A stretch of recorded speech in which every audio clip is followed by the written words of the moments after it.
Looting. Do a little bit of damage. Of course, it's not going to take too much damage against a magma. Chat, we locked in. Inside already. Away the fairy type attack. Where's the vibes? Dragapult really doesn't want to have to deal with. And of course, with the fact that Primarina is a fairy type, if the Dragapult does go for the Dragon Darts on this turn, they would target both into the Sneasler, picking up a one-hit knockout. As it is, though, Sneasler just going for the Protect, as is Magmar. So Phantom Force actually coming out. Really nice play from Joanne here. We'll have to see on the next turn where that Dragapult targeted, as the Primarina is left alone to go for its wonderful solo on the field. Not that it will be doing anything here, with the Magmar keeping itself safe. We'll be appreciating it here, that's won't we? But yeah, Phantom Force. I see that Magma is a real welcome on in everybody. Right now we now tuning in. We end up missing day 1, so this is like day 2 of the whole tournament there. So we're going to see what's up. Yeah, and I for one want to learn what is like the new strategies people are moving forward with, and I like how they're using new Pokemon as well. Not the usual old. Oh, poison! Oh, I know that boy. Speaking of okay, it's just going to be the poison coming out from Darkfloor onto the Magmar. Probably the one you want to see in this situation, but it was in fact Sneasler. That I see that coming from a mile away, boy. Clever targeting by Joanne. Sneasler hanging on with just 1 HP, but the heat wave going to be a double connect and enough to pick up the Sneasler. Well, Sneasler going down there is definitely a benefit for Joanne if that King Gambit is in the back. Of course, predicting that there will be the follow me. Play going for the hyper voice, so Joan realizing that actually with the follow me support in play, you've actually got a little bit of time. You don't have to necessarily go for the Phantom Force into the Primarina early doors. Take out some of the support, You and go then for the you can Magma, focus go for the down Magma, Primarina go for a little the bit later Reaction. while it's not incentivized to go for a Moonblast. Right, exactly. And speaking of The Moonblast, Primarina it's have to such a get nice last onto move, such a nice that pairing that Joanne Dragapult has to deal because with, it's as you were saying there, Ben, because follow me threatening from the the monkey Magmar, as well. being a fire type Pokemon, it's not Right very now I'm trying to get the effective. audio Fairy in type and move maybe into right that, as whereas well. it's super effective onto Dragapult. So the ideal redirection here, but then of course you've got to face the water type Hyper Voice that's super effective against the Magmar. Now Magmar coming in for Ibrahim is going to cause some other problems with that Dragapult with the follow me. I think Ibrahim's leaning into this and predicting that that Dragapult is going to be leaving the field this turn. He doesn't have to deal with a Phantom Force or redirect it later as the Rillaboom is coming in. And of course, maybe predicting that the Magmar is going to go for a follow me and not attacking, but it's not going for a follow me. A Dragapult is disappearing.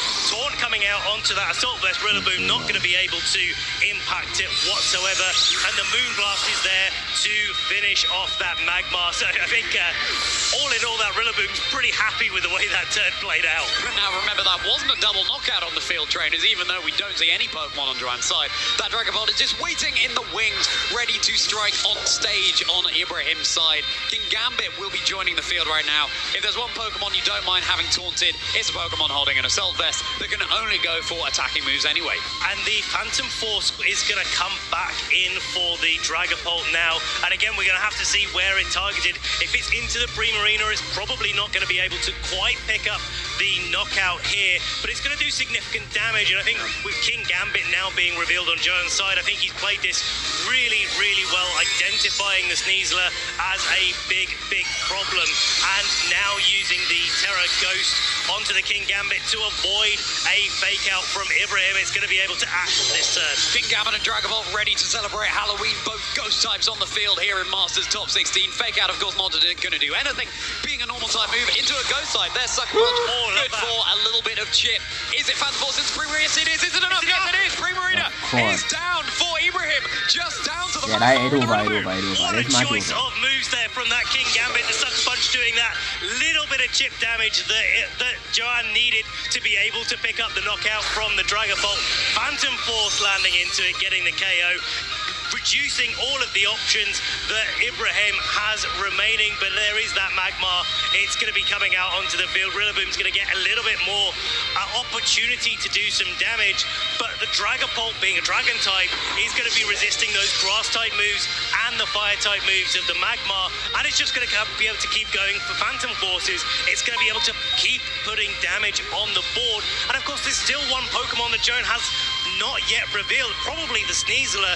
If that's the case, knocking out the Magmar with a combination of Dragapult and King Gambit would give you a great opportunity to bring that Sneasler in the back and just use Dire Claw to be able to dispatch off the Rillaboom. Masterful adaptations coming out from Joanne. I say adaptations, but this Dragapult has done one thing all game, and that is vanish. And then reappear at the appropriate moment. And the Will-O-Wisp, of course, not connecting into the King Gambit. Neither is the Woodhammer. Joanne has this luxury now to be able to play around with these protects. Of course, Woodhammer no longer resisted by the King Gambit, being a ghost type, and it's boosted by the grassy terrain to boot. This King Gambit, it can counter all it likes, but is it going to appreciate a massive hammer to this head? It's definitely not. Now that it's lost its steel typing, that's going to be doing neutral damage, and so the King Gambit, yeah, it's going to take a bit of damage. It might get Will-O-Wisp for its troubles, but you're still not dealing with that Dragapult. That's the big thing in this end game here, that Joan has just positioned it so well.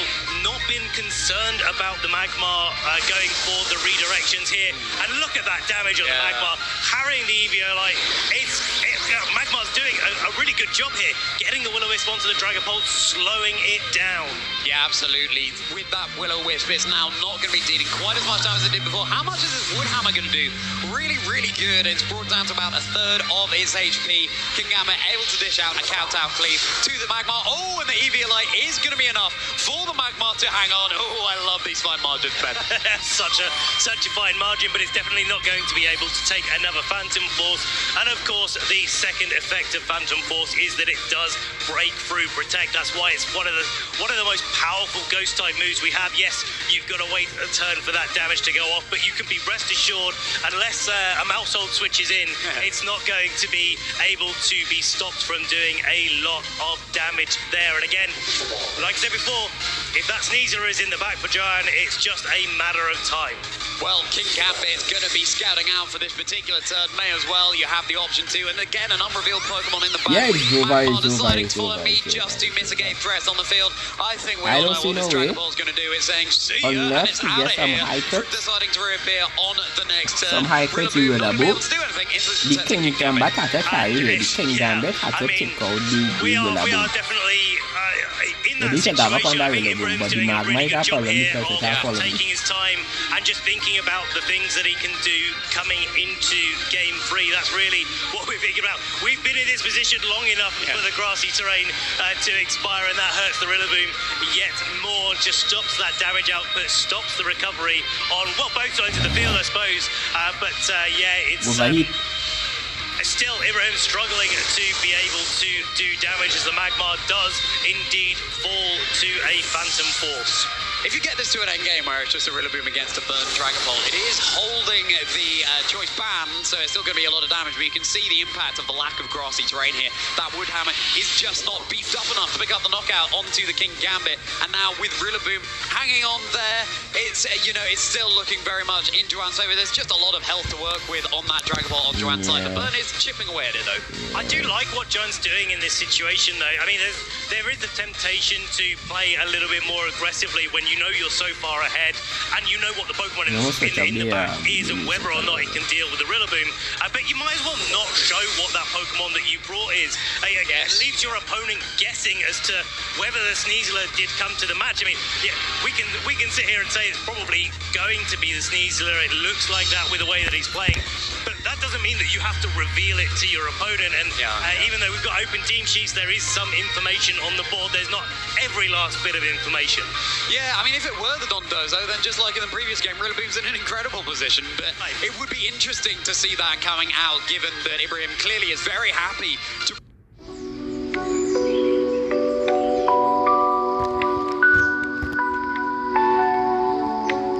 Rillaboom into this matchup as Joanne is just deciding how to absolutely cement. I'm gonna check. Oh, it's a car play like that. Okay, understandable.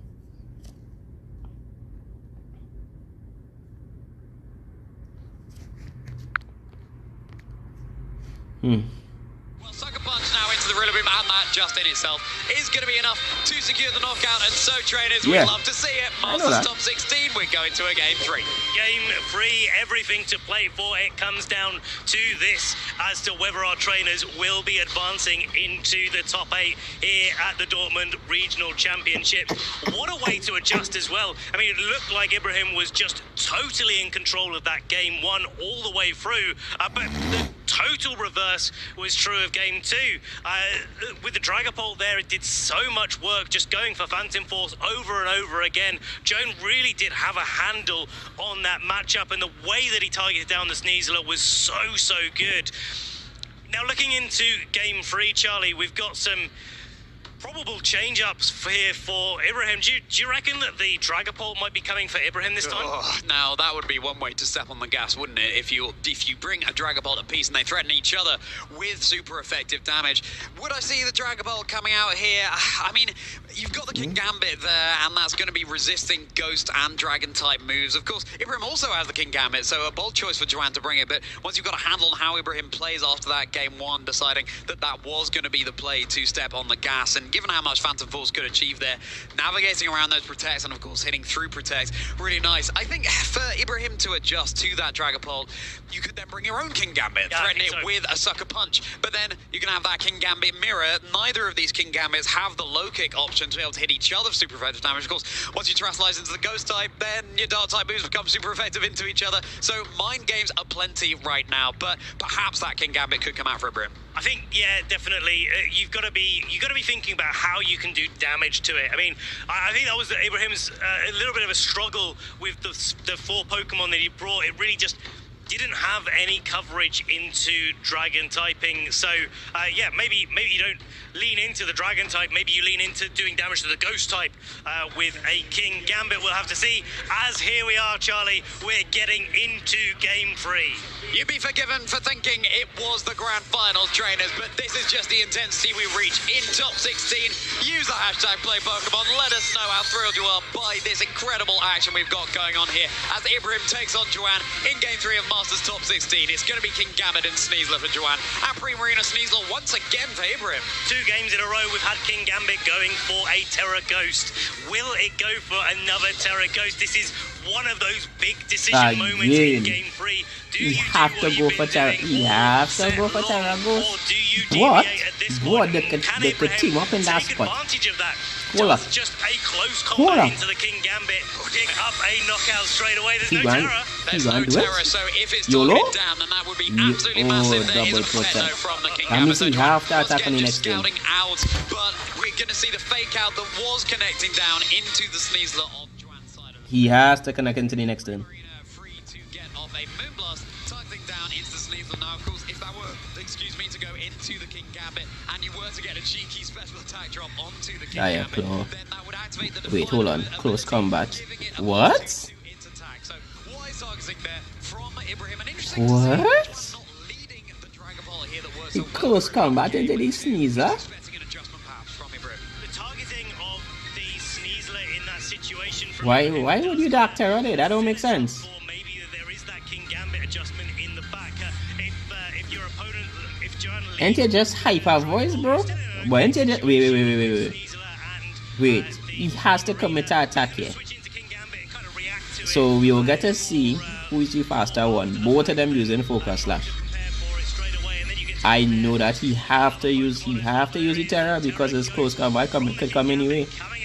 Yeah. Really interesting. Let's hope this So he used Hyper Voice and then use... Okay then, alright. in the game where Joanne had terrored his King Gambit before as Dire Claw. Alright, he block it. Okay, now the Sneasler. Which one gonna move first? He move first. Not very effective. Wait, sir, that is huge. Catal Cleave. Not very effective. Sneasler is a fighting type. Is a fighting or is a fighting poison or I think it's a fighting poison type.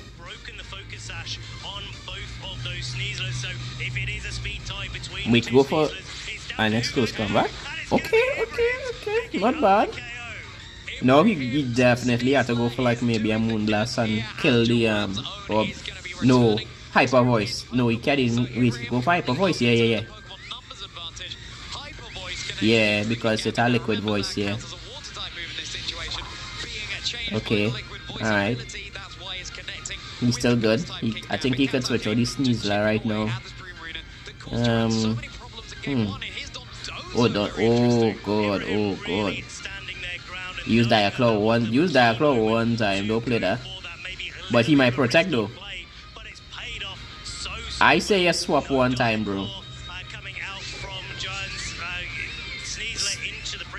Protect and swap.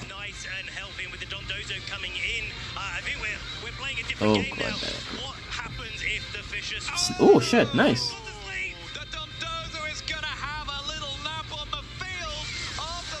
Okay, residual damage. So, oh god. He need to kill a Primarina. But at least on the very turn that you go to sleep, Dondozo being so slow, you do burn that mandatory turn of sleep, so it could just wake up on the very next turn. Every cloud has a silver lining, Charlie. It really does in this situation. What a turn there for Ibrahim. Just close combat, getting the KO on the Sneasler, Diaclaw getting the sleep on the Dondozo. Now the King Gambit's got itself set up, but Primarina does resist those sucker punches with its fairy typing, and because of the citrus berry, if it lands in, it's not going to do too much damage. But now the Dragapult coming in.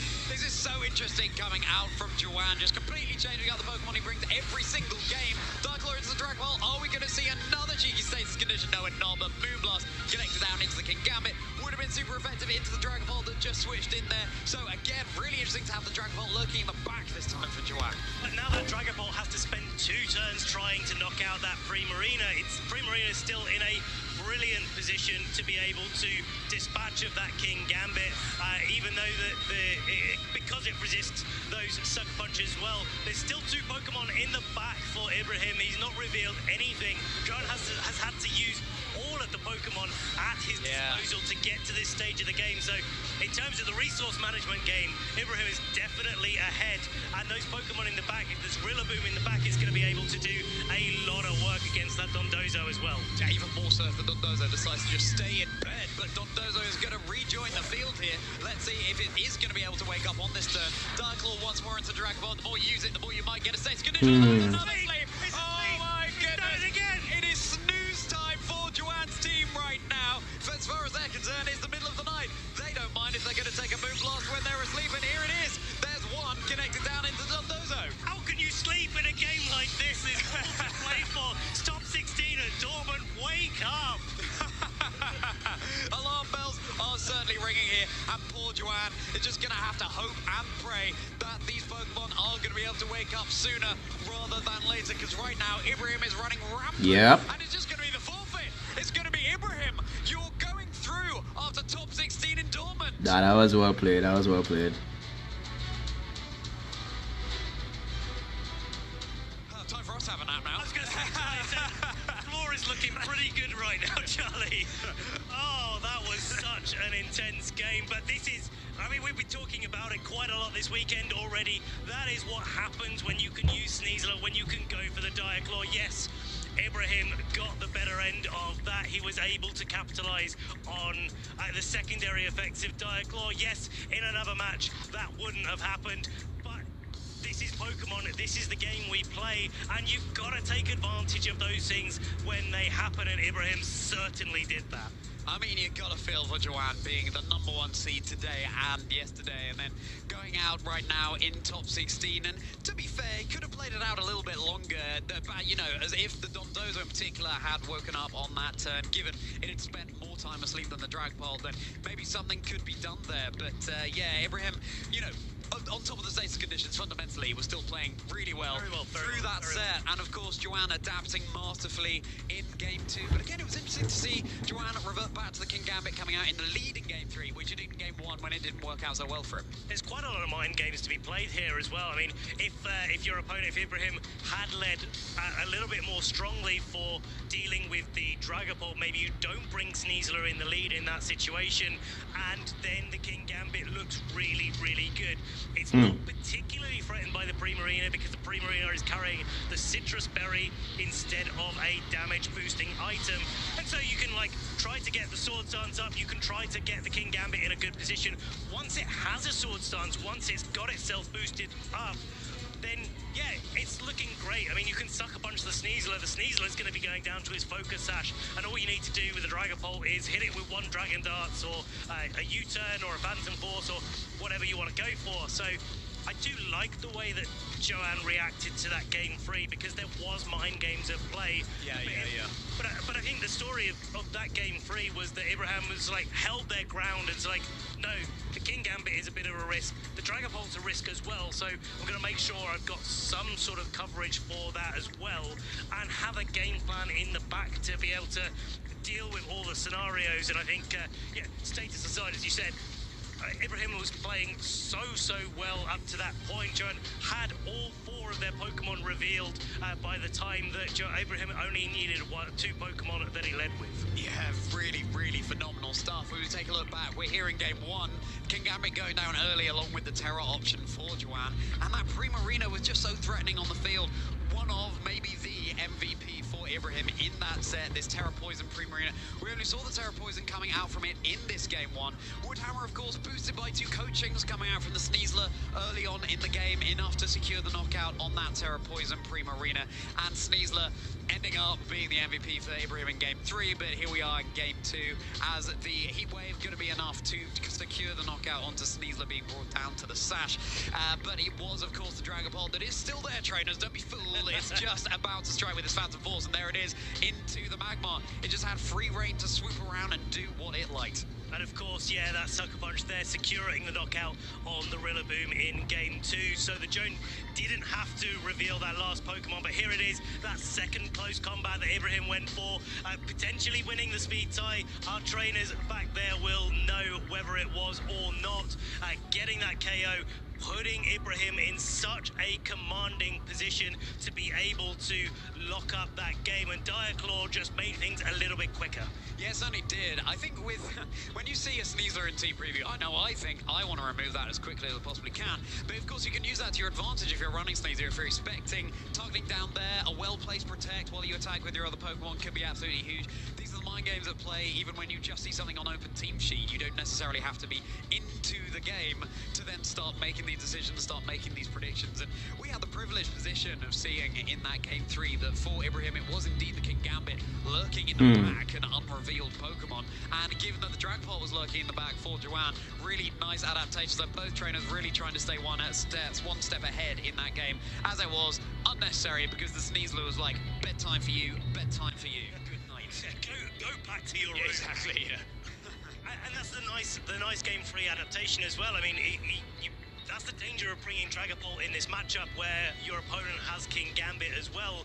If you get that situation where your choice band King Gambit, your choice band Dragapult is in front of a King Gambit, well, King Gambit can just go for Sucker Punch and there's not really anything that you can do about it if it's one of the last Pokemon that you have available to you and you can't switch it on out of there to be able to deal with the Sucker Punch, make that fail. Or if you don't have the redirection, I think like not having the Magmar available to Joanne in that end game, didn't bring it in game 3, was a really big adjustment as well that Ibrahim was able to take advantage of.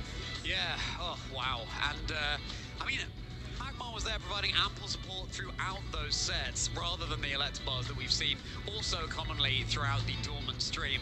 Interesting to note the overheat versus heat wave difference on those Magmar as well. Do you value spread damage more than just immediate quick burst damage at the cost of course, a reduced to your special attack stat? But yeah, and then the Dondozo with Fisher, which of course it connected first time it was clicked in game 1. Exactly, yeah. As far as that game is concerned, Fisher is 100% accurate. Also, you would be led to believe. So it would have been so interesting to see if that Dondozo hadn't gone to sleep, it was able to achieve more than it did in that game 1 and get more Fishers off potentially. I like to think that Dondozo was dreaming about landing exactly. Fishers aplenty there. So it's like knockout after knockout after knockout. And we saw in Regulation Set C back last year how prevalent it is if you just get to keep using Fisher over and over again. And this wasn't the matchup for it, but Dondozo is certainly capable of it. Yeah, it really is. And someone else who's incredibly capable, of course, is that winner from our previous game. So let's go ahead to the lounge,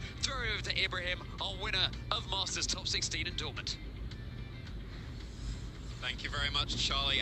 That's fire. Of course, joined with our first player getting into the top 8 of the Dortmund Regional Championships. Ibrahim, how are you feeling? That's fire. That's fire. I'm feeling great, honestly. Magma really clutch it up. But still having KJamiee really proving himself a real powerhouse now, boy, a real threat.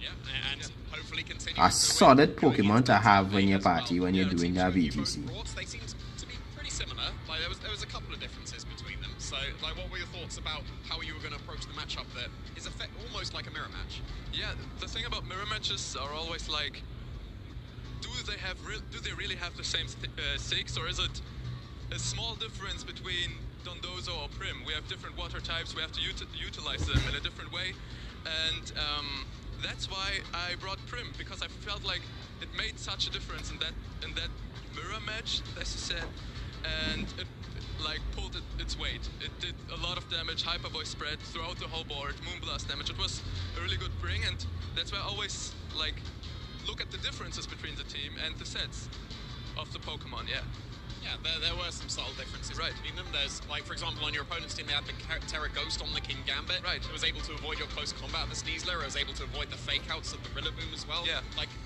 Terra Ghost is usually an uncommon Terra on King Gambit, and they went for it every game. So, what was your approach to somewhat of an uncommon Terra type on King Gambit? So, my problem with the Terra type was, of course, the immunity to the close combat, which normally would be like 4 times effective, and I thought about like looking how easily my opponent will pull the trigger on the Terra Ghost, and Ghost types, it really nice. I think having a good normal type could be good on your team, but also too you have to be careful of Sneasler. Sneasler is a real threat. It barely have any good fighting types in the game. Well, that is game plan, since Terra Ghost on the team sheet how to put this proactive. But if they don't and you respect it too Where much, is it? you get overrun as well. Let me. Yeah, for sure. Game 1 seems like pretty comfortable for you, I would say. I want to know what he's saying. The Dragapult seems Bring up the volume a little put in bit. some really good work for Jan. So, Yeah. Your Game 3 approach, like, how did you go into the Game 3 after that really strong showing from the Dragapult? So my opponent played so well in game 2, positioning his Dragapult with the Phantom Force turns.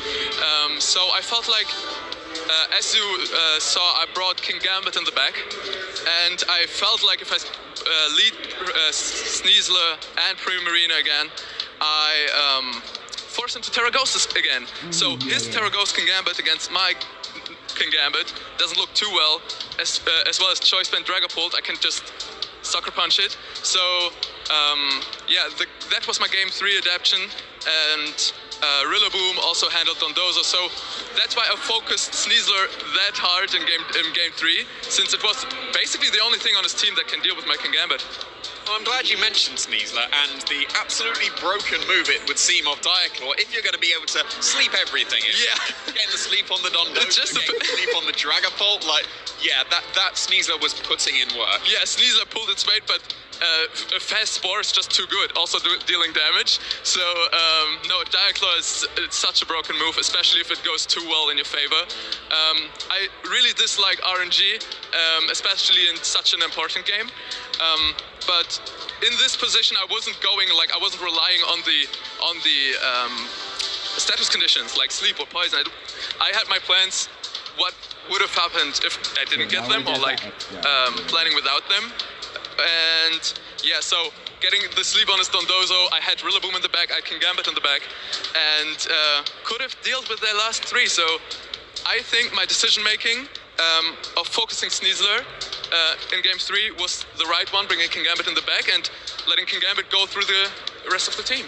Yeah, it seems so, and you made it into the top 8, so your decision making's working out so far. Speaking of the top 8, like, what do you think your chances of now you're into the quarterfinals? What are your chances of winning the whole thing? Oh, that's the thing. I really struggle with pressure. So a lot of people at home, a lot of people that don't get into the situation of winning, playing your win it in, playing a game that really, I mean, you're playing 7 rounds, but the 8th one counts. So everything is just in one set, the pressure gets to you. And I played at Worlds this year and went 5-1, and then the pressure got to me. So the only thing I did between tournaments was dealing with myself, my mental game, and it worked out for me. So if I keep going, keep my mental game strong, I think I can go far away. We will see. And it seemed like you had a lot of support in the crowd. We could hear them. Like when the Diaclaws were going off, we could hear the crowd. Yeah. So is there anyone you want to give a shout out to, maybe that's in the venue or at home? Where should I start? So my family, my friends at home, everybody who is here today, like the German community, the whole VGC community is such a beautiful place to be in and to be part of.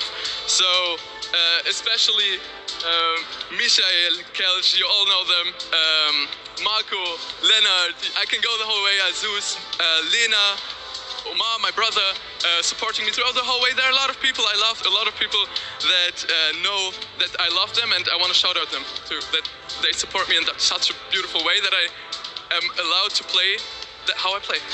That's so perfectly put, and congratulations very much. once again for making it into the top 8, and good luck in that quarterfinal. We're going to cut to a short break, and we will be back with the top 8 of the Dortmund Regional Championships. Don't go anywhere.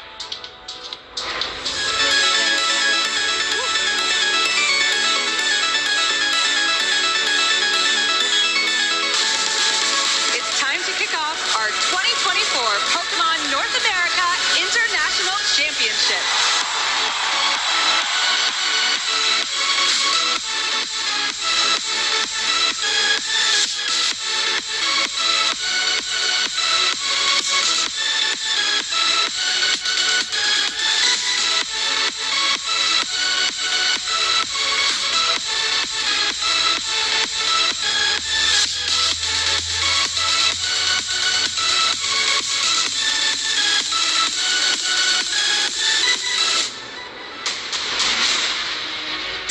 On the clock, there's nothing Nemesis can do.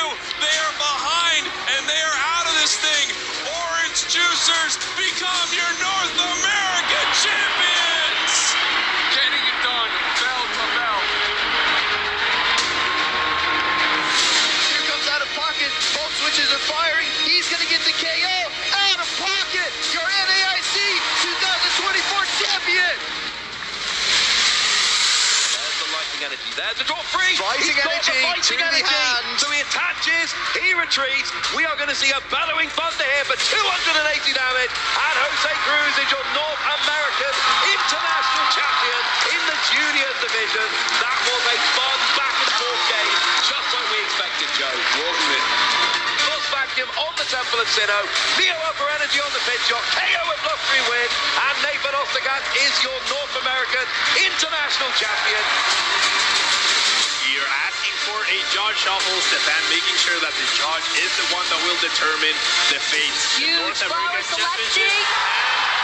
There it is. The prime catcher is found. And Greninja will knock out the Klefki and will allow Andrew to become the North America International Champion. Is Sincere Storm going to be enough into this Ice Rider It's caliber? not. It's not. It's just 50%. So Kevin has the potential to strike back. And with this Glacial Lance, it continues the avalanche of success for Kevin Hahn this season. 6 titles in 2024 with the win in the junior division for the 2024 North America International Championship.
Oh yes, father boy.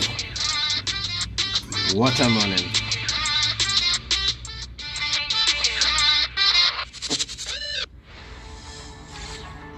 If you were joining us for that top 16 match just now, I really do hope you've taken that break to pick yourself up off the floor like I have.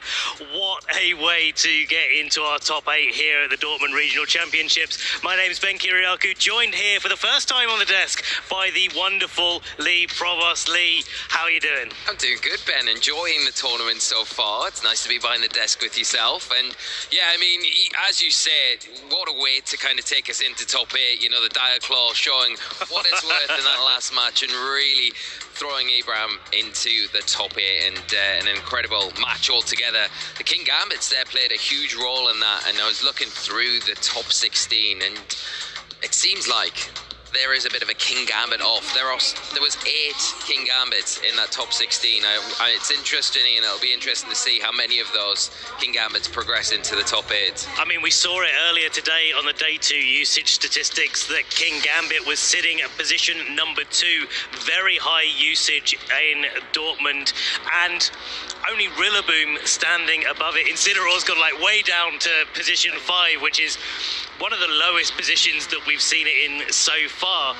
But yeah, just showing why King Gambit is such a good Pokemon, which is really impressive actually, given the prevalence of Sneasler as well in position 3 of our day 2 usage. So yeah, I mean, it's just so good to see that these trainers have found a way to use that Pokemon to its best potential. Yeah, exactly that. And I think, you know, when you look at like the big threats in this format, the Dragapult in particular, that's had such a good showing this weekend, especially when it doesn't revert to that Terastallization. It's threatened all the time by that Sucker Punch, so you have to watch out for it. There are checks, of course, but I think it's harder to take down a King Gambit most of the time than it is a Sneasler. That sounds sort of, yeah. I know what you mean. I know what you mean, because of the Focus Sash usually. Well, on the Sneasler, it's like it's fast, it's offensive, it's just a bit of a thorn in a lot of trainers' sides, isn't it? And the one thing that you would always say, the detriment of King Gambit is that 4 times weakness to fighting, but you can Terastallize out of that, and you can do the same with Sneasler. But I think when you Terastallize out of a King Gambit, you've still got those really good defensive stats kind of backing you up, whereas you don't have those defensive stats. You've got the security blanket of the Focus Sash, but the King Gambit is one of those Pokemon that is and has been performing very well over this weekend. Yeah, it's really good to see it coming to the fore. It's been popular before as well, but I don't think to quite this extent. But let's have a look. We've got our top 16 matches all now concluded here, and we're going to be looking ahead to the top 8. So let's go down the list. So we saw Ibrahim on stream being able to claim a victory over Joan Garcia.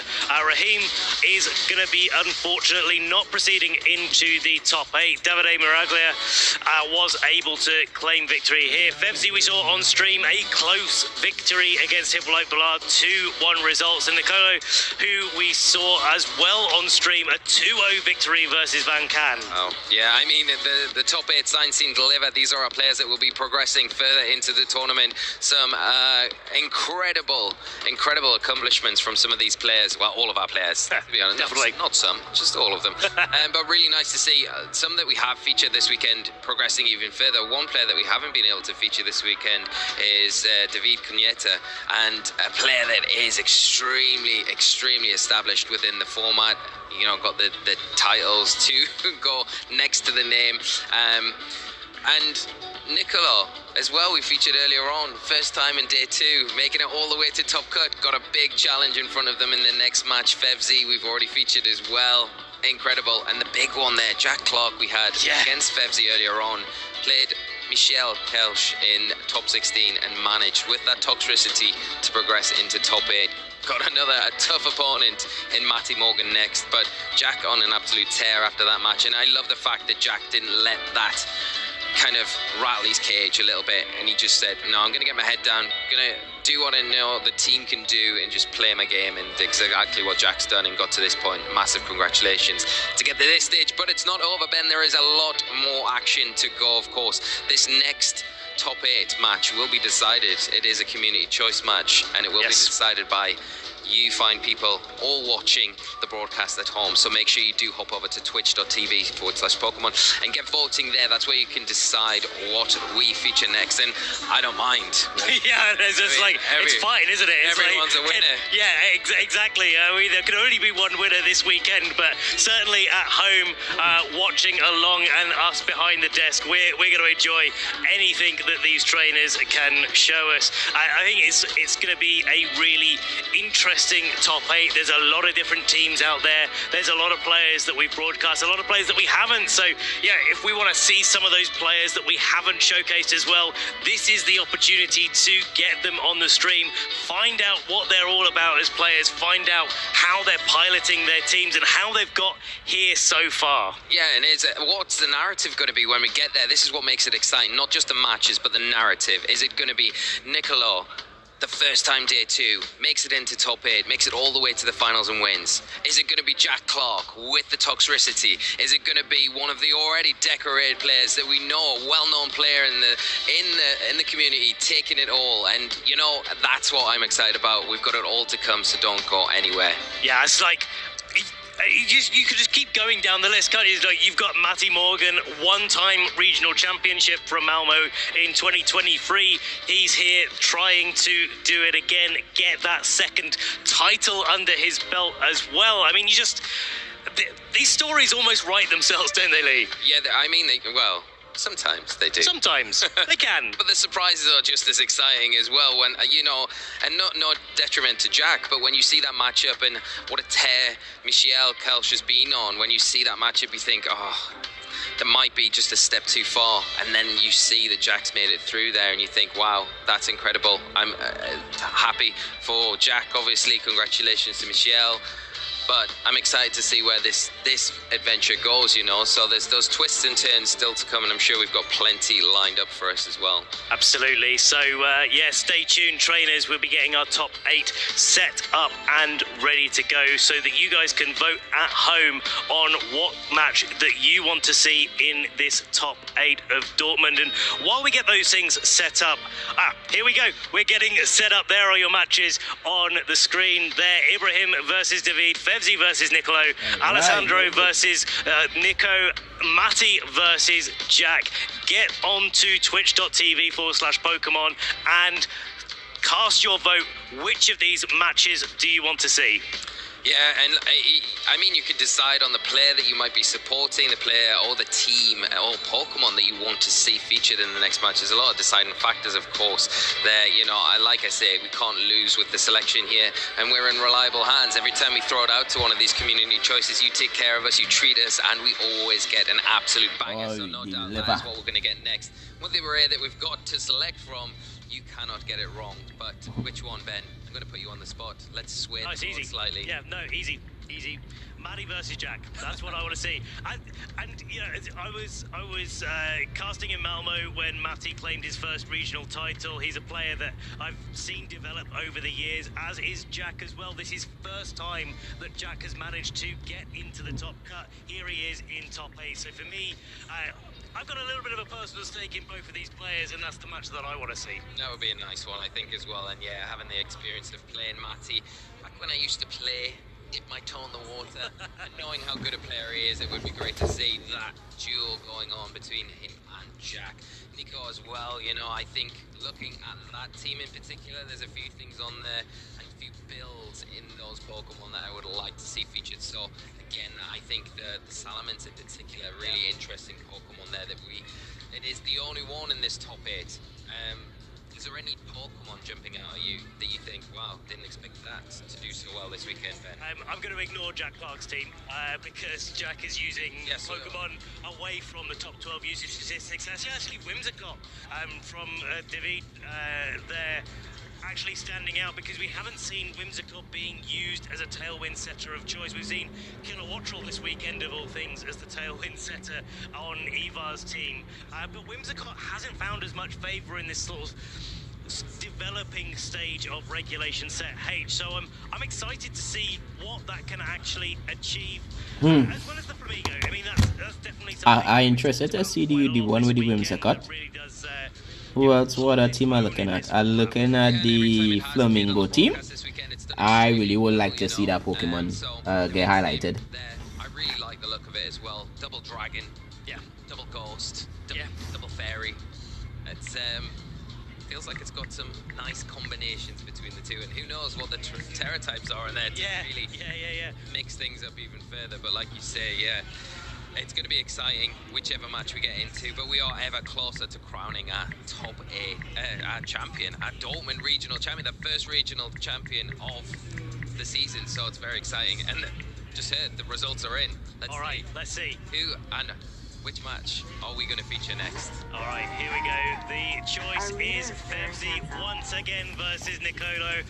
A fantastic match to be showcasing. Now, if I'm not mistaken, I'm tired watch now. I'm glad I'm seeing a whole army of the Reladon, because that man is very powerful under rain. Firing off those electro shots. Boy. And it accurate as well? Boy, come on, man. That's free. That's real free. Yes, he's in good form to do that, but obviously standing in their way is going to be Nicolo. We saw how well Nicolo played earlier, how intricate the team is with those, how the Pokemon are trained, the speed stats, how important they are, and how well they utilize the Electabuzz in particular alongside that Dragapult, you know, and timing it right, adjusting in game twos when just to mitigate the big threats. Now there are a lot of threats on Vgc's side of the field. Obviously you've got the screens to consider, you've got that Arcaladon to consider as well, and then you can't ignore the Mousehold Annihilate as well, which we didn't see from Vgc earlier on, but it is something that can cause a lot of issues. The Bishop? King Gambit. Evolution. Yeah, the King Gambit on the Nicolo's side of the field could be quite useful in this match in a lot of respects, to being able to pressure the Sinister. It can pressure the Grimmsnarl, do decent damage to the Archaladon, but it has to be very careful around that Annihilate, especially with that drain punch that's there. If we do see things like Bulk Up utilised on it, with that support from the Mousehold and that redirection. Not just that, you've got the body press on the Archaladon to be able to consider, and of course, beat up on the Mousehold. It's carrying Friend Guard as well, which, we've seen Mousehold come out in popularity. Population Bomb has been the kind of set of choice, running it fast, using Technician. That's what Nicholas used it to win the Baltimore Regional Championships. But Vgc showing that it's not just that set that's going to be viable in regulation. Dan, I hope that I don't want to see no Dondozo win, bro. I really don't want to see no Dondozo win. Keep that Bozo down there. Protect it properly and be able to use those Pokemon to form the win conditions, and especially with the amount that they can boost up in combination with the stamina and the body press from the Archaladon, the Electro Shock as well. Then you've got the Annihilate with the Rage Fist that you can power up with a Bulk Up as well. It's almost like types don't matter at that stage. Well, and it's like, you know, with those teams as well, it's almost like you're getting punished for attacking into those Pokemon. If you can't knock them out, then it gets even worse, doesn't it? It does, and that's the really difficult thing. You want to target it down, you want to pick up the one-hit knockouts, but there's light screen or reflect for the Grimmsnarl. Even if you do a bit of damage, there's the hospitality. You know what Pokemon I want to see too? I want to see Arcanine. I want to see Husui and Arcanine, or Husui and Braviary. That doesn't mean that Nico is not going to be able to overcome them. I'm sure he's sitting there thinking like, hey, I know what Vgc's been using. I've kind of heard what maybe some of his opponents have been experiencing against it. Of course, we've played 11 rounds of Swiss. We've played a top 32 round. We played a top 16 round to get to here in the top 8. There's a lot more information out there than there was when we started this tournament yesterday morning. So, yeah, Nico, I think I wouldn't be surprised if Nico came with a pretty solid game plan here. And I think as well, because of the 11 rounds that we've already played, you probably already bumped into a similar team to this at some stage of the tournament. At least I'd be very surprised if you didn't. So maybe even bumping in, because there is a number of trainers running a very similar team to what Vgc is running. So if you've run into any of those opponents throughout the the tournament. You've already got that experience under your belt. But even surmising a game plan, I'm sure it's something that you've done against this collection of 6 Pokemon. It just comes down to how well you can execute it and how Febsy can maybe overcome some of the threats from the opposite side of the field, and how, you know, Febsy's obviously going to have prepared against this sort of team that Nicolo's got. Right. How does Febsy deal with the redirection from that side? The Electro Web that would normally be quite useful in this match, it's going to be a bit of a detriment. Probably not going to see it used so much in this one because the Electro Web goes into the Annihilate, you're activated, fine, you kind of want to avoid that. Yeah. You're setting up your King Gambit for an end situation, utilising the sword stance that you've got on the King Gambit, which could give you the power boost that you need. Then you've got to be careful around hitting into the Orcaladon. The match about to start. That stamina to make things more difficult for you. So there's a lot of things that you think when you look at Febsy's team that you think that might be a bit difficult. As good as the redirection, as good as that taunt would be in a lot of situations. Yeah, it's that's what's so tough, but I think there is some routes there to victory. Of course, it will depend on the terror choices that these two trainers are going for as well. I mean, if you look at the Archaladon, it's probably going to be knocked out by a Sneasler's close combat, or at least getting close. And I wonder if part of the game plan is Nicolo's going to have to find a way to either pick off all the support pieces before targeting into those big threats, maybe leave the Electro Web at home for risk of activating those abilities, Stamina and Defiant, but then finding a way to isolate the Archaladon, isolate the Annihilate, depending on which route that Febsy is going down, and then to be able to pick it off at the end rather than trying to sort of pile into it at the start and then having Sinister come back in and heal it up with hospitality. Yeah, and I think that's the issue. It's good that you mentioned the Sneasler, because I think when we had Febsy on stream earlier against Jack, the problem is Jack did have that offensive fighting type attack that he could utilize into that to damage it for good damage, but it took turns to set up, right? And the nice thing about Sneasler is it got that immediate damage with the close combat that can put a lot of pressure onto it, and it was one of the things we outlined to say that maybe that would change up the adaptation of how Febsy does play the team. But we're going to take a quick overview of the accomplishments here. We'll start with Febsy, and you can see the most recent accomplishment was the top 8 in the Dortmund Regional Championships this time last year, not this time last year, but in the Dortmund Regionals last year. And then obviously the Players' Cup accomplishments, top 4 there, Malmo Regional top 8, and a German National top 8, 16 back in 2016. Nicolo going to be adding this to their list of accomplishments this weekend. As you said, Lee, first time getting into day 2, so an achievement in itself. Ooh, a Sinister? Oh, is that huge? Wait, he have two redirect, 3 special attackers, and 1 physical attacker. We've been talking about it in the lead up to this match. We get a quick refresher here. Because Sinister, Pelipper, no, he have 4 physical attackers. No, 4 special and 2 physical. Okay, he have 2 redirect. So he driving forces, carrying the Pelipper, the Archaladon, and the Annihilate. So he team build around that core. Okay, understandable. Partial rain team with barriers. And this team has 2 special attackers, and the rest is 4 physical sweepers. But 2 out of the 4 is intimidate counters. They can't really be intimidated, which is a Dragapult, because our clear body, and the King Gambit clearly does take advantage of intimidate users. So it have both the Rillaboom and the Sneasler there for the momentum gain.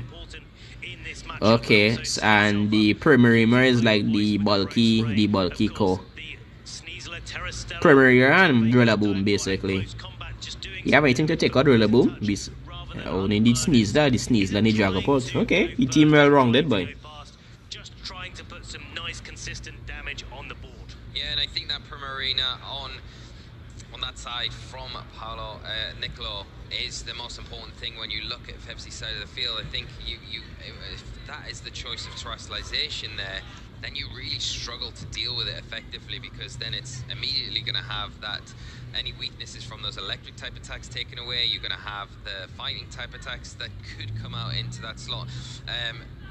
If there is another choice of terrestrialization, of course, that's resisted. So if you're left kind of with something like Annihilate there, then you're having to rely on the Rage Fist. But if you can't terrestrialize your Annihilate, then you are going to be hit for super effective damage from the Moonblast. Of course, you've already said as well that there is the Haze there to undo any of those boosts that the Electroshock can rack up. And you've got a nice support option as well with that Electabuzz. If you do see that the route that Vgc does go down, where you can redirect those Electroshots into the Electabuzz, because they're going to be able to kind of resist those, take those pretty comfortably, and allow the Primarina the room to kind of function. The same could be said between the Primarina and the King Gambit, where you could go down the line of maybe setting up the King Gambit to get that Swords Dance. I think that's quite important in this match, to allow the Sucker Punch, to allow that Kowtow Cleave, especially if the terrestrialization's there, to do the damage if it is going to be required.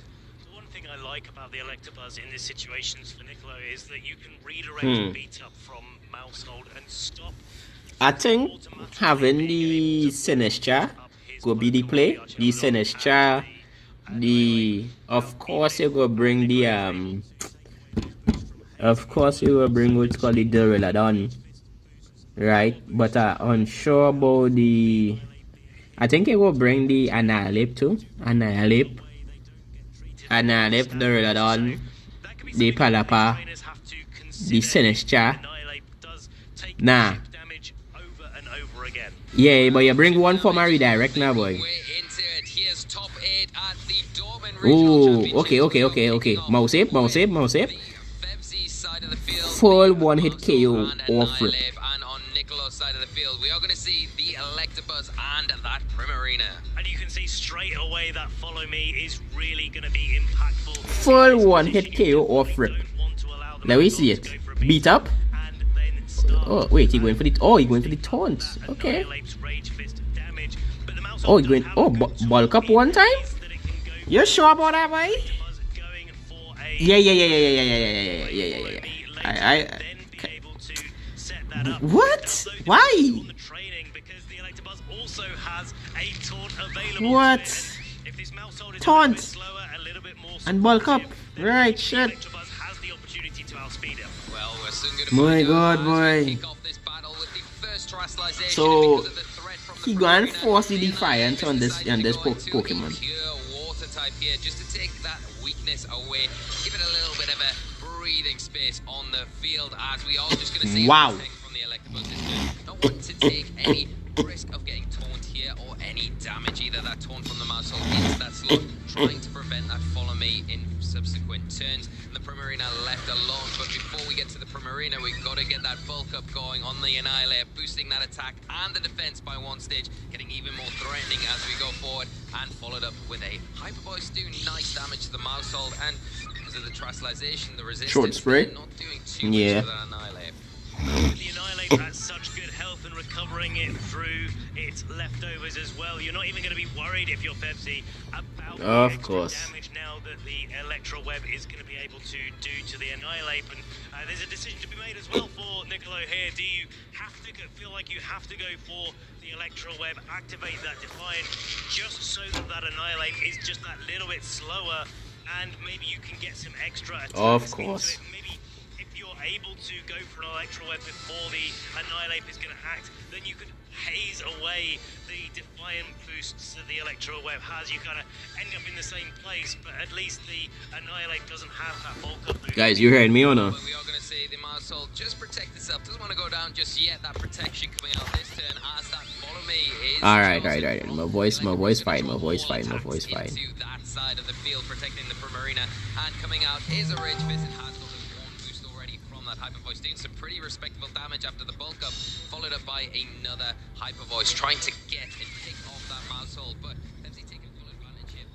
Taking advantage because the resist on the Hyper Voice now, it is a water type move because of the Liquid Voice ability, of course, and it is activating the Rage Fist, boosting it up all the time and getting those moves, and let it sit there and take those Hyper Voice for the majority of the time. The Electabuzz now is going to be threatened by a knockout, and the Primarina going to take a lot of damage if the Rage Fist is targeted into that side of the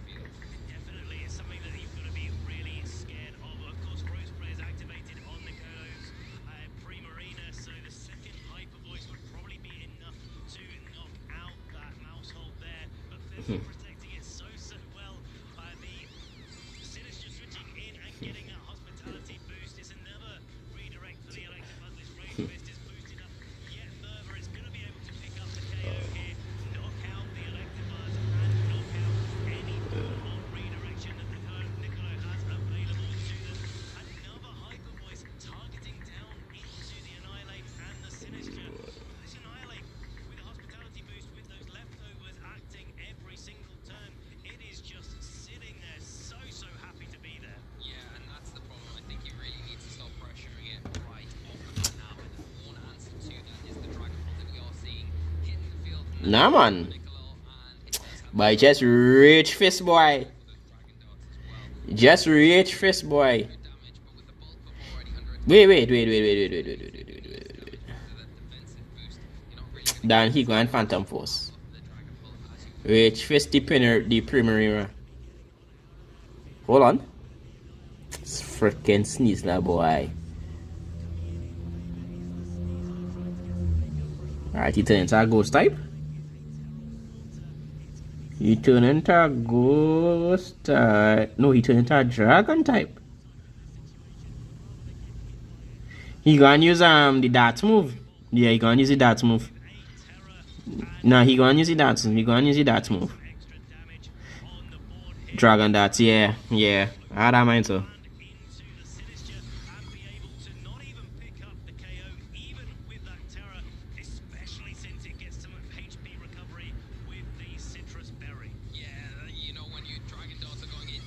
Man survive, boy. Kill that boy one time. What rip? What ups?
Free kill? With what? Jesus Lord! Oh Lord! No, Dan. No, Dan. Not like this, Dan. Not like this. You need to take out that sneeze, la. You need to take out that sneeze, la, brother. Go with Go with it. No. Go with the follow me. At least you go take one for the team now, boy. Because that ape, you have to destroy that ape, boy. Destroy the, you have to destroy the sneeze la. You have to get the sneeze la. Right, so that less damage on the field because you have friend guard. Okay, cool. Follow me. Dan, I say you attack now, Dan. You use drain punch, boy. I say you use drain punch.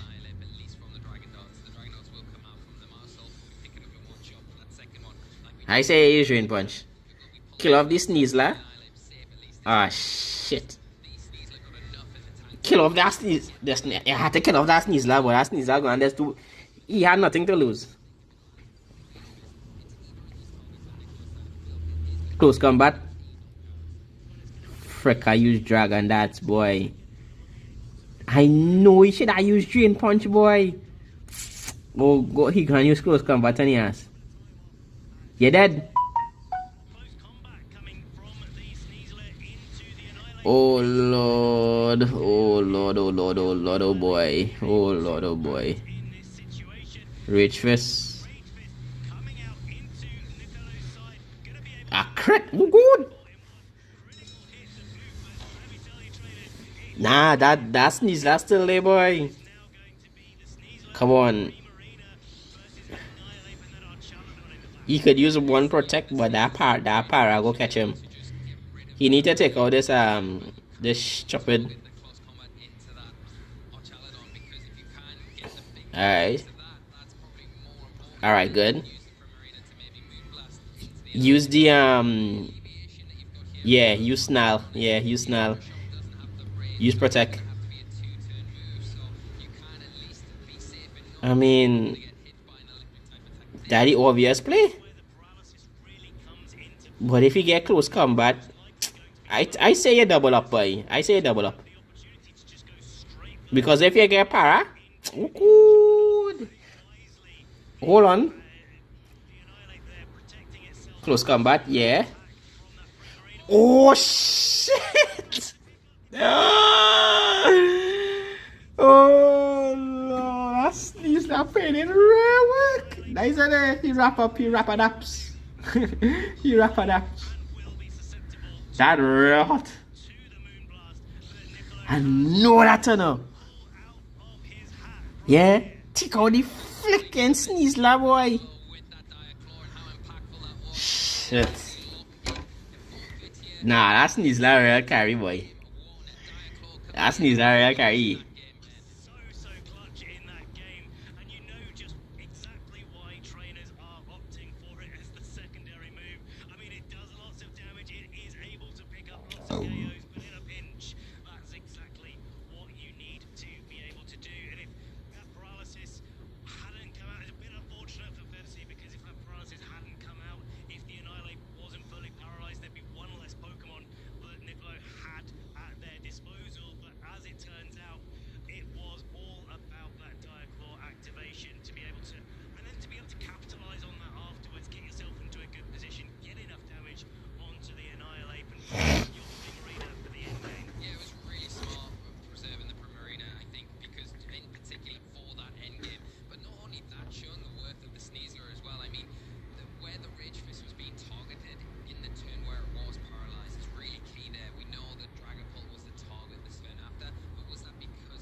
Hey, just now.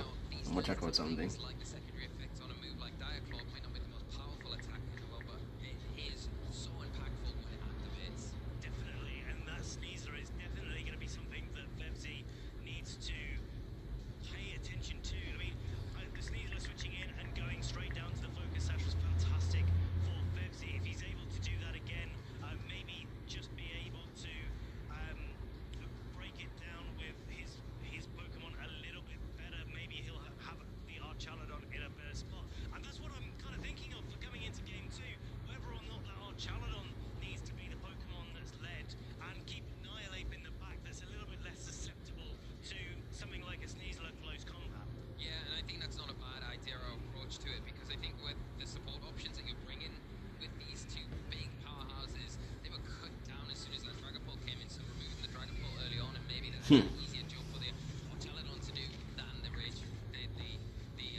Nah, I think he could clutch it off now, boy.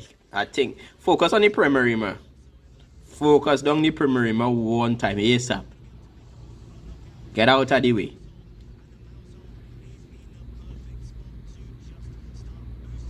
Alright.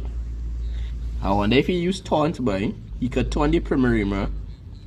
Or taunt the Electrovers. By Drain Fist, boy. Oh, he going for the kill. He going for the kill. Something gone dead. 1, 2, 3, 4. There you go. That boy, somebody go and die. I said it. That is what we talk about, boy.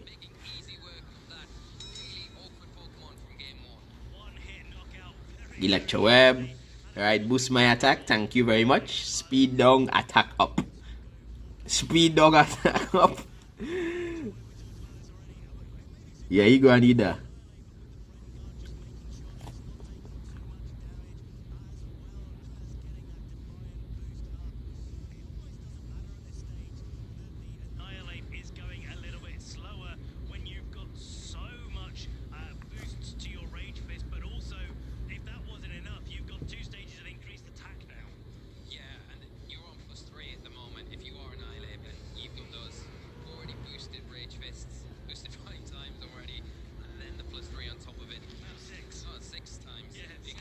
Hey, what was my most favorite Pokemon game? I think it was. Just hold on.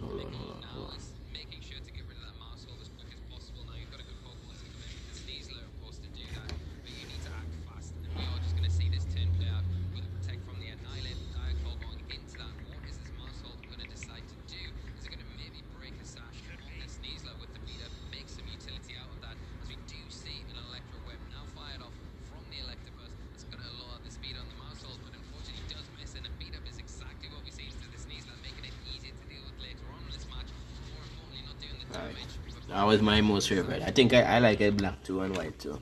That and that Soul Silver, Pokemon Heart Gold and Soul Silver, and yeah, that was the vibes.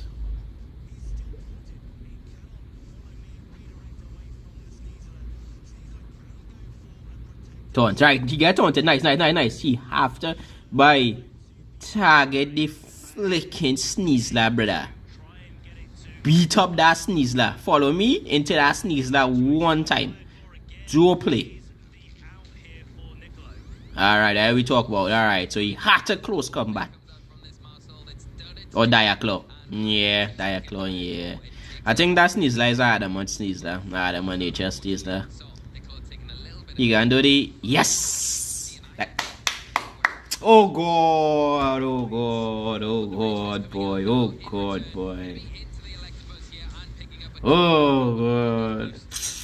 Why you went for he?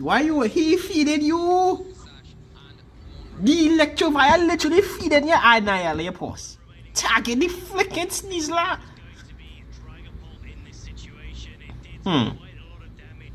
I know now. Yeah. No.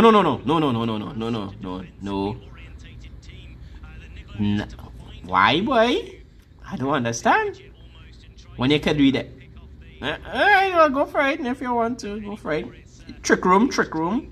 You could, yes, go for the Senesha. Set up the trick room. Win. Go for the Senesha. Set up the trick room and win. Simple. That is it. Trick room and win. That is it. Trick room, win. Yeah, target this stupid what is this thing? This trick room, bro. Trick room. Ah shit. I seen the player now. I don't know. Dan, trick room was flip the script. Both of them, one's on them real fast. Ah, come on, man. That is what make you lose. Ah, Shiba, boy. Oh Lord, father boy. I think this man making a risky play here, boy. I think this man making a rare risky play. Trick room was hold on, Hold on, let me see what's going on here. So he have to attack in this. Oh my god. He dead? Alright. Now this Snatcher go and use Diaclaw close combat. It depends. If he use close combat, he win. Diaclaw boy. Diaclaw boy. Alright. Alright, Nale. What you going to use? Rage fist into the who? Oh, brother. Alright, cool. Alright. Alright. Okay, alright. Alright. Alright, he win. W. I really see that this could have turned real bad if that Diaclaw landed on the lip. You understand? And he used like I think it's what, Dragon Darts? Yeah, Dragon Darts. And this could have turned out bad for this man, boy. I really was seeing that play for Trick Room because he had 2 fast units. And he didn't bring in the this unit, boy, the King Gambit. The King Gambit would have a play here also to the King Gambit couldn't have a play here because he have since he's Annihilate and he had Rage Fist, he would have died like that. Hurricane, kill that. Not bad. That's a good comeback. That's a real good comeback. Yeah, that was a real good comeback. Alright, now he has to play out a mine now. Now the mine. This all depends on whether or not he get the play on the lead. It's depend on the lead right now.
Alright, how he go hard offensive. He go hard offensive. Okay, off the rip. Follow me off rip. Of course he go and terror the Dragapult. Right, and he go and Diaclaw into somebody. So what you gonna do, bro? What? No! You have to attack. Ah, shit.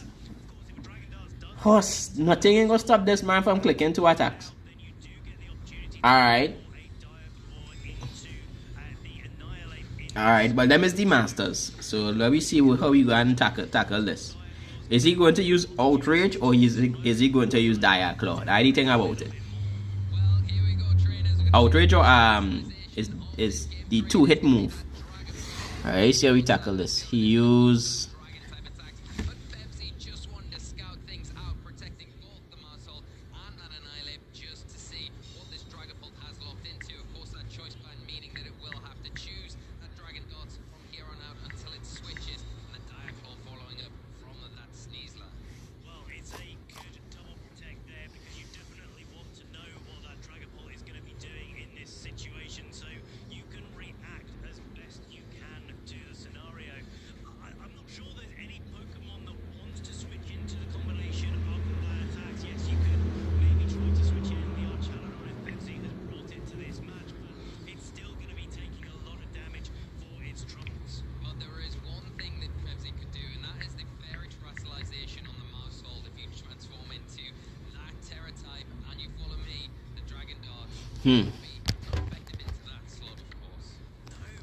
Let me hear what they're saying in the commentary. Then would go, but not if the follow me comes out. The smart targeting kind of gets defeated by the follow me from the mouse. I was like, and here we go. Here it is.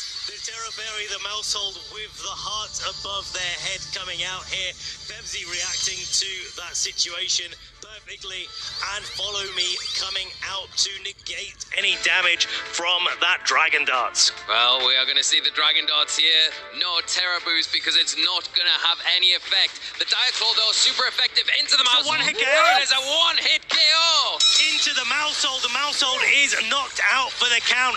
Now the Annihilate cannot go for its Terra Water. It's going to stay Ghost Fighting for the rest of the game.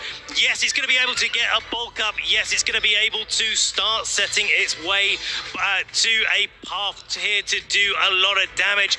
But Vgc, I think for the first time this set is on the back foot. Yeah, I really like the adjustment from Nicola here, and getting rid and covering that potential trustalization with the Sneasler is so good, and why this pairing are so overwhelming when led like this. The thing is now as well, I like with this lead is the Annihilate hasn't had any of those Rage Fist boosts that the Primarina was kind of giving it for free in those first two games. You've avoided that. Yes, it's got a bulk up. Yes, it can take attacks a little bit better.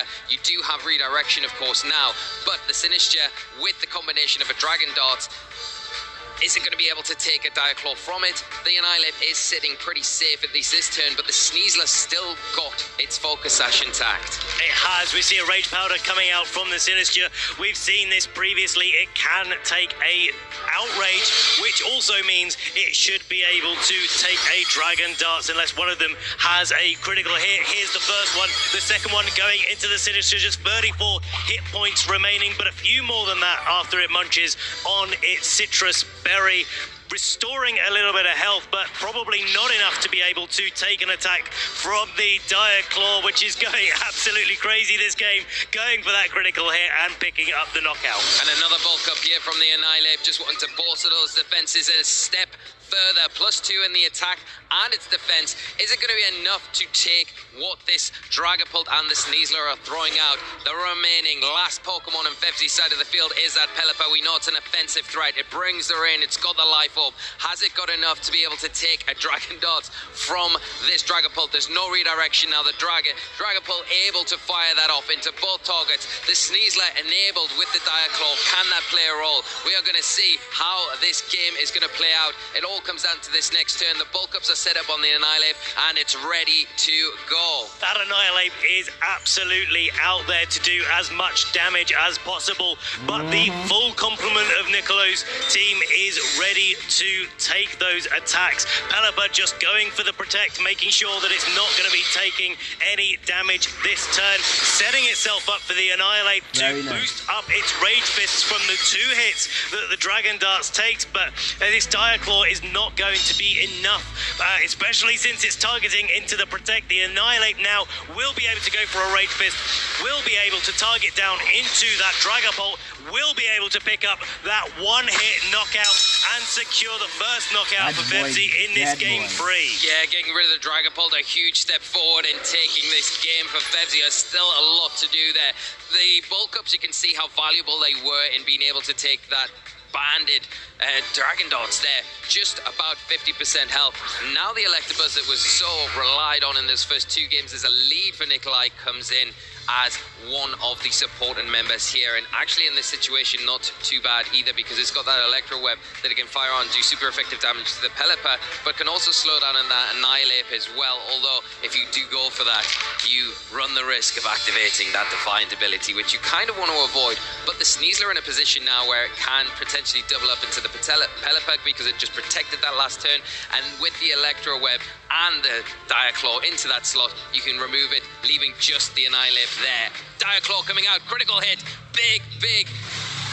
Oh, and the Annihilate is outspeeding the Electabuzz in this spot. Goes for a Wraith Fist, hanging on just a little bit, and the Electro Web goes off. Pelipper is going down. The Annihilate is going to get a speed reduction here. It's going to be going slower. If the Primarina for Nicolo is in the back, maybe it's going to be outspeeding this Annihilate. Annihilate's going to have to be able to take another Electro Web because now it's got a reduced amount of speed. The Sneasler still has his Focus Sash intact. It doesn't matter how many stages of increased attack that Annihilate has, and the Electro Web could be knocked over by a stiff breeze at this point with the amount of hit points remaining on it. That survival from the Electabuzz was incredible. You expect it to go down. The Annihilate outspeeding it, you think, oh, this is not going Nicolo's way, but the survival huge, allowing the double up into the Pelipper and taking it down, removing that threat. The protect coming out from the Annihilate, a smart play because it allows one more tick over of the leftovers here. But can you get through this with Annihilate, or are you going to face down against this Electabuzz, the Electro Web, the Diaclaw, and whatever is in the back for Nicolo as well? There is still one unrevealed Pokemon. We have our suspicions on what that may be, and I think I like what I see here. Vgc's adjustment to going for a Drain Punch and trying to recover a little bit of that HP because it's not taking as much damage, but Poison Touch activating from the Sneasler there, putting that Annihilate a little bit more on the timer. The second Electro Web not picking up the KO, but once again reducing the speed of that Annihilate. Whatever's in the back is now definitely going to be going first, but a big Drain Punch. 5+, 6+ attack, and look at how much health that's recovered now. Yeah, that's a really smart adjustment from Vgc, knowing that the Rage Fist, yes, it could not do the same sort of damage, but I'm going to get more utility out of the Drain Punch. I'm going to get that health back. The big problem is that Poison Chest activating, because now it's put it on a ticker.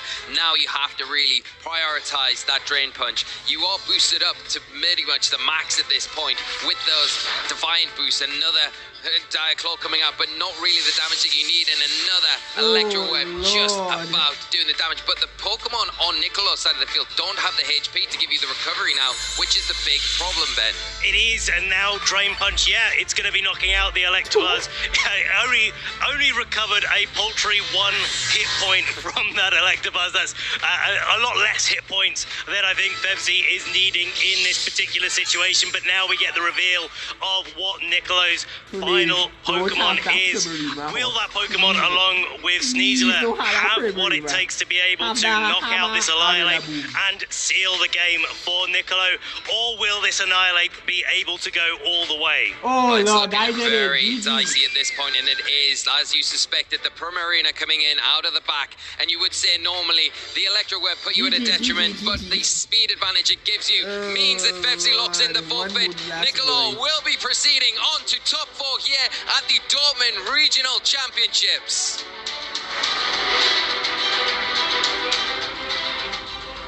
Congratulations to Nicolo, showing that in their first day 2 they can go all the way, making it into the top 4 here in Dortmund, and what a way to do it as well against such a veteran player. They were, I mean, we talked about them being an underdog before.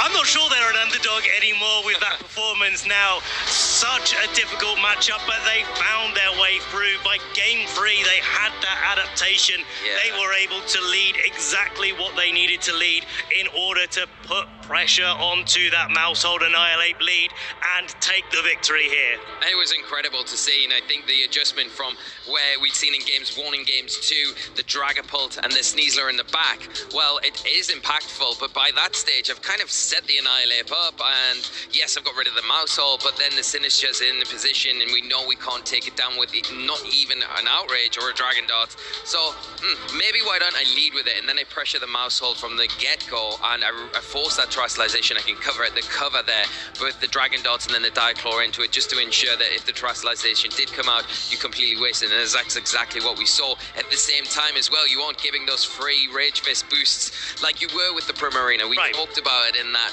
the game 1 and the game 2, where it was you kind of going for the hyper voice because you want to chip down and get rid of the mouse hold, but at the same time you're giving the Annihilate what it wants, and because it's all the terrestrialization doesn't really mind, right? And it did cause a lot of issues in game 2. I really like it. I start off with Pokemon Blue, right? And then I transferred over to Soul Silver. And then after from Soul Silver, it was I actually played this game called Mystery Dungeon. That was real vibes, right? From that, I went on to Pokemon Black. I went on to Black 2 and White 2, and Friday, the music in that game was that is what I started off playing competitive. I actually started off playing competitive in Pokemon Black 2 and White 2, and me and like a group of friends, or like I get to connect with people through Pokemon, and I won't believe I'm still friends up to this day, right? One of the Pokemon I really like was, I really didn't like it, Terrakion. I like it Samurott a lot. I really try to force Samurott in all my matches. I like it Samurott, and one of my most favorite Pokemon came out of that Black 2 was Bishop. This Power Ranger looking Pokemon. I was like, who the hell is he? Who the hell is he? Where he come out from? You understand how I get he? Then I look all over the map until I find my way now. Look at this little, look this small one. My name is Pan what? I was like, I leveled that guy up, and it was a done deal. After him, it was, I find out that Electabuzz had a evolved form into Electrovia. It take me and my buddies take a while to find out how to get he evolved first. And when we get him evolved, him and Magmota, boy, he was wrecking he boy. But in all, Black 2 was my most favorite. I mean, it came out with Sun and Moon and Pokemon Soul Silver, right? The nostalgic games, cool. But my most favorite out of all the Pokemon games was Black 2 and White 2. And I really do hope that we could get like maybe a upgraded version. A remaster will be good, since I had like you had the Switch. A remaster for the Switch version with maybe a little update into you getting new Pokemon and them kind of vibes. Yeah. Oh, that could be so bad, boy.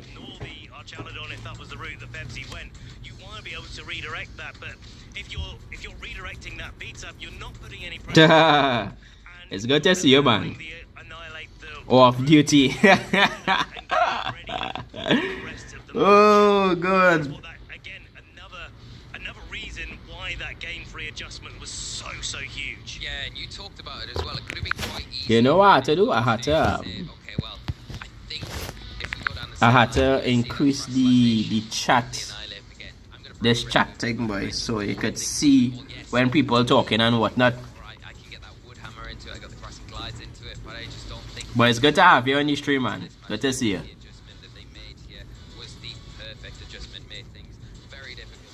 Yeah. Hold it, boy. I'm gonna check on my charger. Phone is about to die. My phone is about to die. Where you guys from, though? For those who are tuning in, let me know where you guys are from. How you guys? What is your most favorite Pokemon? And if you've been playing Pokemon Scarlet and Violet, who is your most favorite current one right now? And who you would like to see? Let me know.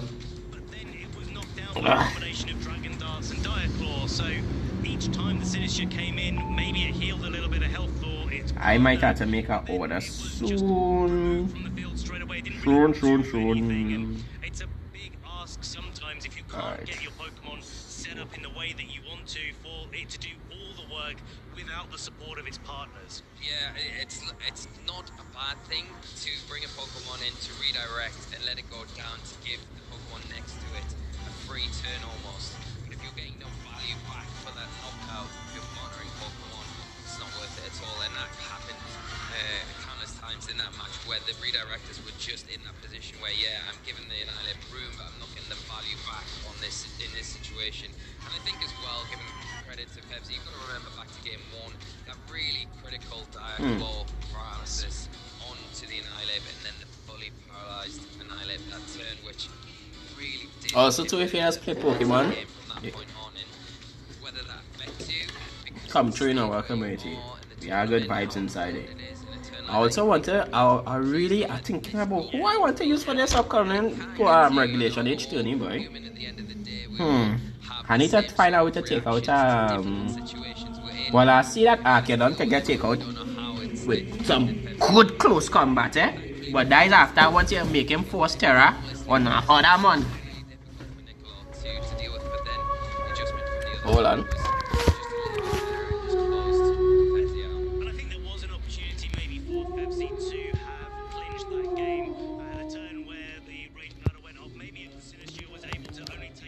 No, okay. Maybe that would have swung the balance in the favor. That's not the match that happened though. So let's hear a little bit more from our winner, who is going to be going into the top 8 here in Dortmund on the couch. Take it away. My goodness, Niccolo. That was so intense. I was backstage with my head in my hands almost. All of the critical hits going out, the status conditions.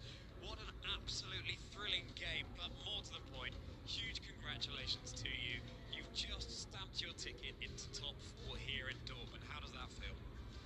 Thank you so much. It feels good. Really, really good. Of course, I'm a little bit nervous, but it's really good. Yeah, it is really good. And I mean, let's take more of a deeper dive into that game before we talk about your season as a whole. You're sitting across from Vgc. Vgc is a player with a really good record history in the community. What are you thinking when you see his team? Yes, Vgc is really, really, really strong. When I see his team, I don't know barely what to do. Right. Because mouse ape is really, really tough to play again. Yeah. In fact, in game 1, I played turn 1 better than him, I think. Okay. Instead of the game 2 that he outplayed me, and in game 3 I had a little bit of lucky, right, with the secondary effect, but glow is dead, so I think that I play pretty well. Yeah, I mean, we've got to talk about that Dire Claw. In game 1, I want to highlight when Annihilate got paralyzed by the Dire Claw, and then it was fully paralyzed on that very turn as well. And here, I mean, we can see it in action, and connecting down into Annihilate, it takes it really well, but there it is, the paralysis. You can see Vgc's head in his hands there, and sure enough, there you go, fully paralyzed. And Dire Claw really is a move that can turn potentially a losing situation in a game into a winning one. Yes, it helps. Sometimes it helps because Right. the right secondary effect in the right time can win your game instead of losing. I think that it's going it is going well for this time. Yeah, absolutely. And then in game 2, Vgc was able to adjust really well, and you know, the Annihilate was just able to set up. I mean, the theme of the whole game, really, the whole series of 3 was anger management. And Annihilate was just boosting up its rage fist. You had rage powder going on as well. And but then in game 3, again, you were able to come out on top. The secondary effects that were coming out in that game, what with some misses, the critical hits that were coming out. Interesting to see Vgc, Terra Fairy, the Mouse Hole, and then of course Dire Claw became super effective with one hit knockout there, and meaning that Annihilate didn't have the Terra Water up his sleeve. I guess in that game 3, at what point did you think, yeah, I've won this? In game 3, my goal was to don't make him to do beat up on Annihilate. Yeah, and it does well. But I thought that I win the match when I killed Veliper because in the back I had Primarina that one-shot Annihilate. So when I killed the Annihilate was -3 of speed. So with Primarina I outspeed Annihilate. I know that I had win. Yeah, absolutely. The Primarina in the back was the perfect Pokemon in that situation. And earlier on in that game, the Electabuzz just hung on. It wasn't KO'd. It remained on the field on just a sliver of HP, and that gave you a lot more room to maneuver. You know, 1 HP is so much more than 0 HP. Yes, I think it was a roll, but my Annihilate is really bulk in defense. So How that man survive on 1 HP? Real clutch him out. Expect that he can Real clutch him out. You can hang on and guess. And yeah, so it does. It was able I to might have you really sick. going in your direction there. Well, again, you made it through the top 1 HP, that thing survivor. So that means I got next for my redirection then. VG around a year ago. Yes, more or less, yes. I had 3 major, right, and 2 local. Okay. So I'm barely new in the game, but I'm happy. I'm really happy. Well, it's an incredible achievement all round. So we need to let you settle down, get ready for I think Magbank Fable could be a real good PF for redirection. Yes, I again. Clefairy. No, Magbank Fable by. Yeah, Flame Body. Flame Body and redirection with them fairy moves and fighting moves. From all the day and all yesterday. In particular, I want to thank again. But I had to use Fable though. I believe. Nah, I can't use Magma. I can't use Magma because both of them does use Evil Light. just like a little mouse family. You're all in it together, and I'm so thrilled that you got too much.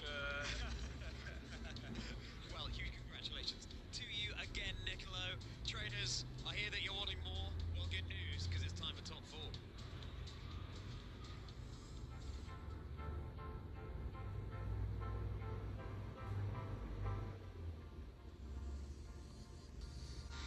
One of these days I want to travel to one of those Pokemon tournaments and collect some real nice merch for the kids.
I did go to the 2015 World Championships in Boston.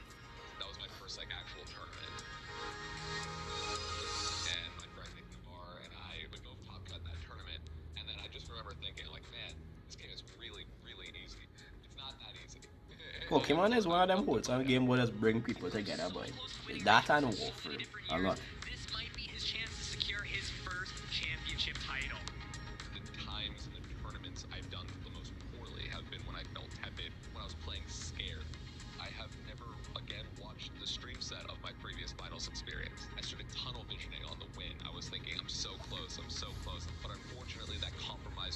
Heart and Warframe does bring people together. Stream being like, man, I lost my mojo then. It's just been downhill from here. And this time, each stream set, each round today, it was just win. I was competing pretty actively as a full-time lawyer, and I just wasn't sure I could justify continuing. Folks are prepping more, they're playing better, they're just smarter, they're better players now. But if I quit, you know, I wouldn't have as many lifelong friendships as I do. This weekend especially, I didn't mind falling on my feet, and I didn't mind, like, messing up something because I was playing to win. I was not playing to not lose. Identifying the things that are costing you games, lean in on what you're good at, and then bring everything up to the extent that you can. It's been my goal for a very long time to win a regional championship. I mean, I'm over the moon. He's made it to the finals, and now he's played his first regional championship victory. I had high expectations going into this tournament. Oh yes. I know day one, won the tournament day two. I've been wanting this for a long, long time, so this just feels really good. You never know it. Trainer quick tips.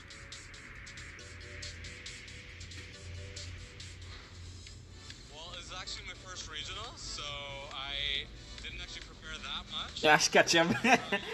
But you need that shave though. Come on, man. You can't be looking kind of scruffy when you're in them. Come on. We trainers as even I does look even better than that. But hey, come on, man. Take a good shave. Yeah, be clean. Set the example. Kids are always watching.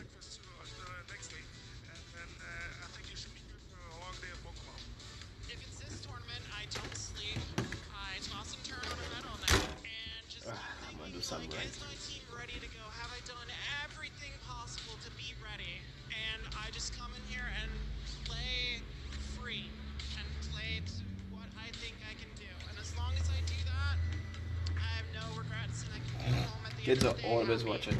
Yeah, I think it's really important to make sure that you've got energy to compete throughout the day. That means eating a healthy breakfast. That means getting close to 8 hours of sleep, and just being in a good headspace for the tournament. Don't be afraid to TCG? give yourself, breaks between rounds. Nah, Things like I don't watch the listening, TCG, or but fresh air outside the venue. I think it's really just about making sure that your body and mind are ready for a tough competition.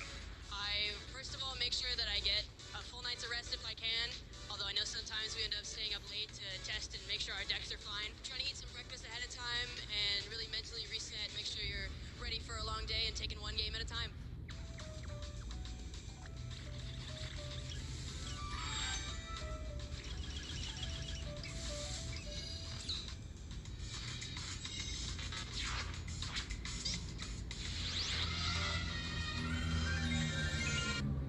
One of Pokemon VG's four alright, players back on stage. by Jamie Boyd. I'm joking, Jamie, of course you take that crown by far and away. I am Charlie Merriman, and an honour to be joining you here, Jamie. We haven't had a game here together, so exciting to meet here in top 4. Yeah, absolutely brilliant tournament so far. What a match that previous one was. I think this is really cementing that Sneasler is actually probably one of the top Pokemon that we do have available in this regulation age. It was third place in usage in this day too, and it's kind of proving why. Yeah, you've been saying it for ages, haven't you, Jamie? And no one was listening, but here we are. When's that going to With that Diaclaw move, really threatening. I mean, you saw in that game. If you haven't seen it, then do go and check out the video on demand trainers, because very clutch paralysis coming through in game 1, for example. But more to the point, even when Diaclaw doesn't connect, even if it doesn't get a status condition, even if it isn't clicked, it's just the threat that it could, and needing to redirect around it, rage powders and follow me's and the like. Yeah, and even if you're into a quarter resistance of an Annihilate, but then still you're going to get the paralysis, and then you're going to get the full paralysis, and yeah, game 6 is pretty good. Who would have thought? Yeah, status is Adcar, can turn a losing situation into a winning one. And now we take a look at how the bracket is looking in top 4 here in Dortmund. How have things been shaping up as we head into the latter stages of the tournament? Well, there's our bracket. Davide Moralia and Nicola Borrado facing off in the semi-finals. Of course, Nicola we just featured there. And Alessandro Marchioni versus Matty Morgan. Of course, course, Matty being able to take a picture over Jack Clark, who's running that Toxicity and Drifblim team. But I mean, if you told me that that would make top 8, I'm not sure what I'd have thought to be Horse, almost what semi-finals? We don't already have into we semi-finals, so the finals right around the corner. I really do hope they will hit me with a lot of ad breaks, eh? A lot of ad breaks gonna be incoming. They need to milk this. When the VGC part over, we ain't too much. I ain't sure I'll be watching that TGC part. Kinda good on that end. Yeah, even though the TGC does be the the TGC. Oh God, boy, it's TCG part about it. It has been nice too, but not too intense. See that match coming up. Yeah, really excited. I mean, all of them are going to be absolutely fantastic matches, as they have been all weekend. And if you want to see some more of that creativity that Jame was talking about, look no further than the day one stream from yesterday, trainers. If you want to see a killer watch roll, if you want to see one of the tightest end games that we will probably ever see, leaving Jamie and Ben grounded and speechless. If you want to see all kinds of cooking, solo dontozo fishes, then go and check it out. Yeah, it was such a good stream yesterday, and it's been great games as well today. Oh, like I mentioned, the star has been Sneasler for sure, but the teams that have been coming out into this tournament, I think there's been one like standout, and yes, it does have the Sneasler, but it's based around the Rillaboom, King Gambit, Dragon type, probably Dragapult as well. It seems to be the standout at the moment, I would say. Yeah, certainly Dragapult is absolutely soaring through the metagame right now. It is essentially the fastest Pokemon in the format, unless you want to use Electrode, which it could do. Yeah, I mean, we always have that caveat, don't we? Essentially the fastest, basically the fastest, only reasonably faster, but yeah, there's that Electrode that's always going to be sat on the bench, unfortunately. Or indeed the Sewing Electrode. I mean, Chloroblast, you can go for you can take a punt on that, but yeah, no, that is just leaving it to self-destruct by itself. But yeah, Dragapult, very fast powerhouse Pokemon that came out in Pokemon Sword and Shield. In Regulations to Age, provides a lot of utility, part ghost typing, so you can't fake it out with that clear body ability, getting around the Intimidates and other stat drops from other Pokemon too.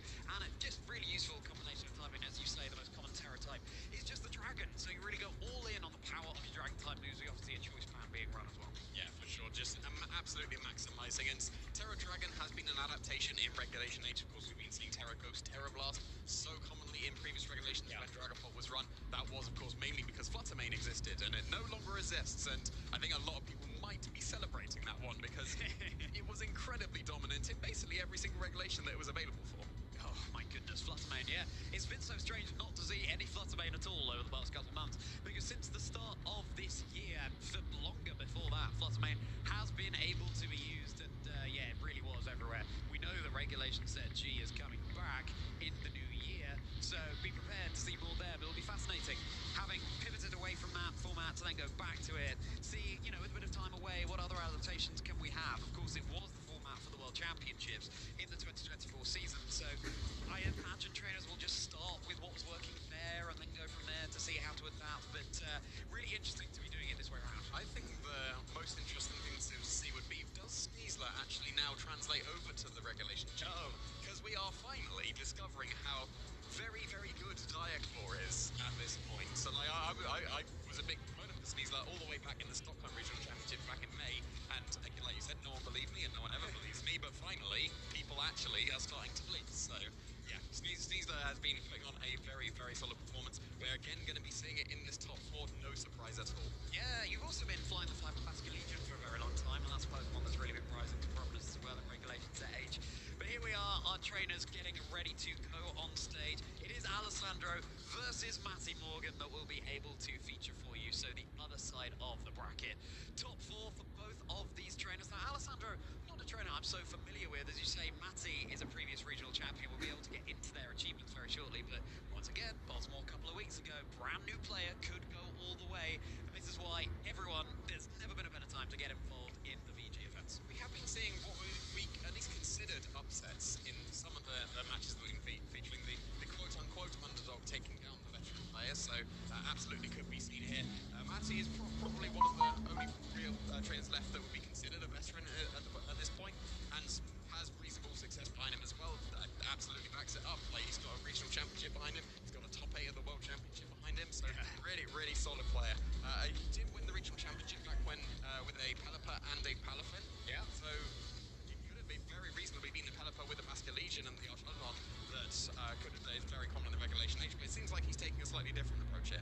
Yeah, we'll be able to get into the teams very shortly indeed, but it cannot be overstated really. The difference between playing just on a desk in the venue versus playing on stage. They're under the lights, they're under the scrutiny of the audience right in front of them that you can't see, and of course, you guys, the audience, watching from home live on the stream. And so keeping your mental focused, remaining composed in these high-stakes scenarios, it really is a challenge. Yeah, it is absolutely a challenge, but we've got Matty that's at least used to it. Alessandro, we'll see his accomplishments very shortly as well, whether he's been able to make a deep run into previous tournaments. Both are running like reasonably similar teams. They've both got the Porygon 2, so would be wanting to go for the potentially Trick Room route for both of them. But here we are, we're going to see the accomplishments right now. As mentioned, Matty, top 8 of Worlds in 2023, previous regional champion in Malmo, top 16 in the UIC, very, very solid performance as well. And actually a repeat from Malmo Regionals, but top 4 back in 2020. This is really exciting over on Alessandro's side because it seems like we have a trainer who only recently has come into the Masters division with some really good senior finishes, with the most recent being in 2022, and then Bologna just a few months ago, but a whole season ago, top 128. So Alessandro already has this incredible achievement to add to their roster in the Masters division. Yeah, it's always great to see trainers that go from the senior division and level up. Yeah, exactly. Level up into the Masters division and then find immediate success. We've seen that multiple times. There's been countless examples of trainers that are actually, well, even as a basically just graduated from seniors, still incredibly solid players. Alessandro, of course, going to be one of them making it into the top 4 here. Yeah, I cannot wait to see how these two trainers face up against each other. And it just I want to see I want to see the teams, bro. I really want to see the teams. Attending these events from a younger age really can pay dividends, but once again, that's not to say that a newer player cannot go all the way as well. It's all about experience and building that up in your local scene or at bigger tournaments like this. And now it's time to get into the teams. Yeah, we've seen these 6 before. There is going to be that Porygon 2 Ursaluna with the Flamigo. We do have the Brave Bird variant on Flamigo. We've been seeing Dual Wing be pick up quite a lot to not break your own focus slash and potentially deal with Vivi on there. Among Us, Incineroar, okay. Always see them too. Yes, the Flamingo. Yes. I'm rooting for this guy. I really want to see this Flamingo, bro. He have a metal coat. Interesting. Nice beam, Terra Blast, Cock and Trickle, offensive AF, protect, headlong rush. Huh. I wonder why how come you use like Shadow Club, eh? And this team, the only difference is the Sneasler. It have Garchomp and it have Goldingo. Okay. So how you gonna use this Earthquake? Oh, because they have Protect all around. Everybody have Protect.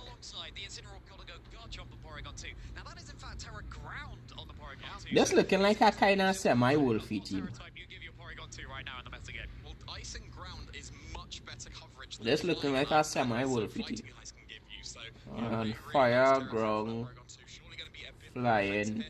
So he might use his Sneasler with the Garchomp if it have a fairy, and he has the Goldingo in the background too as well. Okay. I really like the Terra Flying and the Terra Ground here, both for different reasons. Yeah, but you've got to be careful not to target down Terra Flying Porygon. I like how the production have the like, you know how the Pokemon Battlefielders be like a basketball court? Them basically in the center of the basketball court throwing hands, bro. I think they're real fire.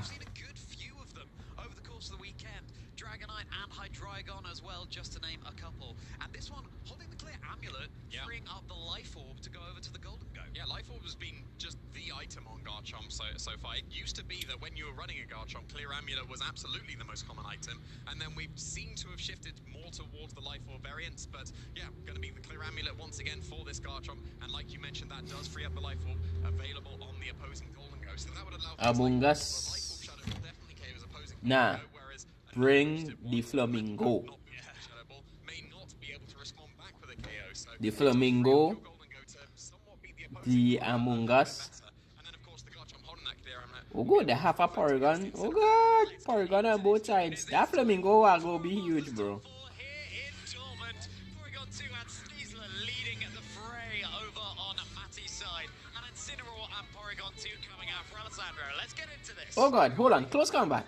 Off rip. Got the Incineroar. You get the Intimidate down onto the Sneasler, so you should be able to survive a close combat pretty comfortably with either Pokemon here. And, oh, actually, no, this is just the coaching Sneasler. There's no fake out available on this one. So, actually, usually you would be incredibly scared to go for a fake out into the opposing Sneasler because they would be faster, and surely you can't match fake outs like that. But this would be a situation where, actually, yes. Will he protect? Yes. Will he trick room? Maybe. Any close combats, and of course the Diaclaw shenanigans that can happen. But at the same time, you could have been coaching your own Porygon 2 to get a defense boost, and then if you keep getting coaching boosts, well, that could also have got you a physical Terra Blast. But no, straight on the offense, no fake out here. Survive, okay. Because he had the focus slash too. Just like the fur all over its body, as knock off will be removing the Eviolite from Matty's Porygon 2. Eviolite, of course, boosting the defenses of Pokemon yet to evolve. Ice Beam connecting down into Matty's Porygon 2 as well. No freeze. No, Dan. No. Oh no, Terra Blast the damn sneeze that one. And all that parting shot everything gone, but you did end up losing your Eviolite in response to that. So the Porygon 2 on Matty's side is going to be a lot less bulky. Here comes a Mungus, so Alessandro is going to be able to pretty comfortably go for a Spore here. There's not going to be too much offensive pressure. Oh Lord, father boy. Hold on. You could kind of make a comeback here. Trick room, please. I beg. He has a player thinking, right? Rage powder into trick room one time. Because you see, that's the fastest thing on the block right now. He would just, oh god, hold on. Right? He would draw into what? Damn it. Trick room was the play. Oh, why he taking so much unnecessary damage?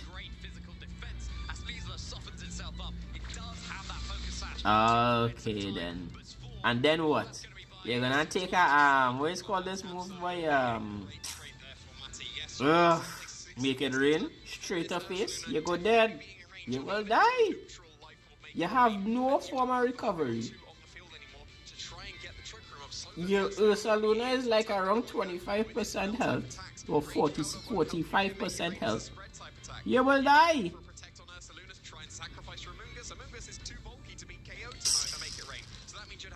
I don't like this man play, boy.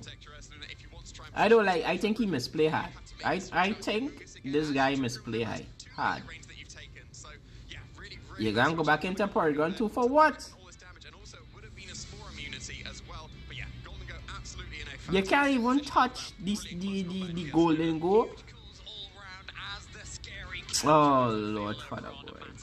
Intimidate will be mitigating the damage coming out from this Ursaluna, and Ursaluna is indeed going to be withdrawing just as soon as it. You need to set up the trick room, bro. Of course, Alessandro is bulkier since it has that Eviolite intact. Gets the attack boost, not what you want to see in a Porygon 2, being a special attacker. Yeah, Terra, Steel. Sparkly trainers here in top 4 of Dortmund.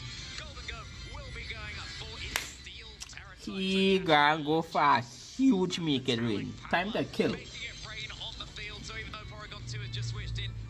I don't see any way that the guy here, what's his name,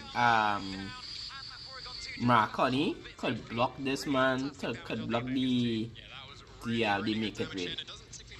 Yeah. I think this is our wrap frame already. I don't see no way out for him. Oh yeah, Pollen Puff, okay. I still don't see a way out for him.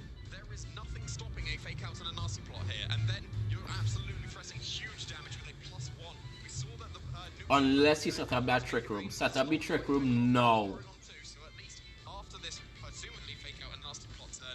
You can't do nothing with both of them. Pollen Puff and Duo. Just keep on Pollen Puff. You can't do nothing, bro. You have to set up the trick room. Oh god, GG, bro. GG, bro. Yeah, you eat. Do our next one. Hit my next one. Use our next boy.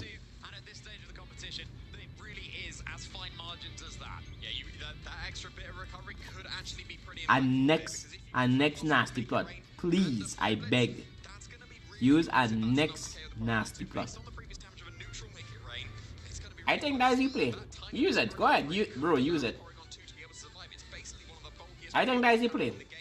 I think that's the play. Come on. Absolutely massive turn for Alessandro here. Can they get this trick room up? That's a big make it rain now connection. This guy boy. This guy boy making me mad, boy. Fablets? Yeah. Yeah. Look at you. Look at you. Look at you. Big gullops. Gosh, boy. The player what? Oh, Lord Father, boy. This guy, boy. Yo, Terra, the what is called it again? The Among Us. Get into the water type so it could reduce the damage I'm making, because it have nothing on this killer team that could reduce the damage I'm making rate, which was is free neutral hit. Alright, brother. Bring in your flamingo now, boy. Please bring in the flamingo. The flamingo is a direct check to that stupid Goulingo. God, use the flamingo. Let me go on the Pokemon chat and tell them use the flamingo. Let me go on the Pokemon chat. I'm gonna tell them. I think the Amoongus was just out of position there because the Golden Go, you ignore it completely. Like, you bypass its rage powders. The Incineroar is safety goggles, so that Amoongus was effectively a dead slot. Like, yes, you got the column puff into your Porygon 2. That wasn't enough because it was still KO'd to the combination of Make It Rain and Flare Blitz. So I don't think the Amoongus is doing too much here. Like, rage powder is nice, but not against the Golden Go and not against the safety goggles Incineroar. So if it would have been something else like the Flamigo, if that would have been in the back, that would have threatened the Golden Go and the Incineroar, so you'd be able to threaten close combats, not need Trick Room, and free up your Porygon 2 completely. So yeah, I don't think that moves. What? Again? I think that maybe their own Golden Go or the Flamigo could be a nice adjustment here. Yeah, it'd also threaten that Sneasler if that were to come out for Matty as well. Yeah, Flamigo would be a much more oppressive Fake out. for Alessandro to be able to bring. If you're relying on that Trick Room to get the Ursaluna set up, you have to make your peace with the fact that it might not go up at all, and the Ursaluna might be left high and dry just like it was in that game 1. So let's see. Fake out. Threatening lead coming out from Alessandro as we get in to game 2 of our top 4 here at the Dortmund Regional Championships. It seemed like it was a very reasonable lead coming out from Matty in that first game, even though the Sneasler didn't have fake outs. Fake out wasn't hit into it from the opposing Incineroar. Same as same from both players here, so it's going to be Incineroar Porygon 2 coming out from Alessandro again, getting that Intimidate on the Sneasler, and the Sneasler paired up with the Porygon 2. So now do we see a fake out into the opposing Sneasler, because last time the close combat and the terrible... Don't lose the Incineroar here, no. Don't lose the Incineroar here, Incineroar here. Fake out the damn Sneasler and switch the Among Us one time. This could be an opportunity to immediately set up Trick Room. Maybe if you're willing to sacrifice your Incineroar to the close combat Terrablast again, so that you can Trick Room, and now here's the Ursaluna ready to go. That could be pretty reasonable as well. It certainly could. Will the Porygon 2 be able to get up the Trick Room? And close combat will be super effective into that normal. So you know, Morgan can... Oh, I don't like this guy. I don't like this guy.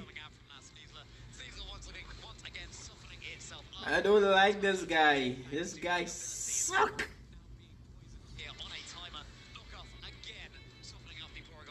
Of course, if Morgan do a reverse where, alright, the Porygon gonna stop at Trick Room and he used Trick Room, but he that get outplay right here, boy. But he went for the Ice Beam. Oh god, now the Golden go free. You punk. You can't do nothing. What you gonna do? Terra into what? This man free, bro. Ugh. GG's, bro.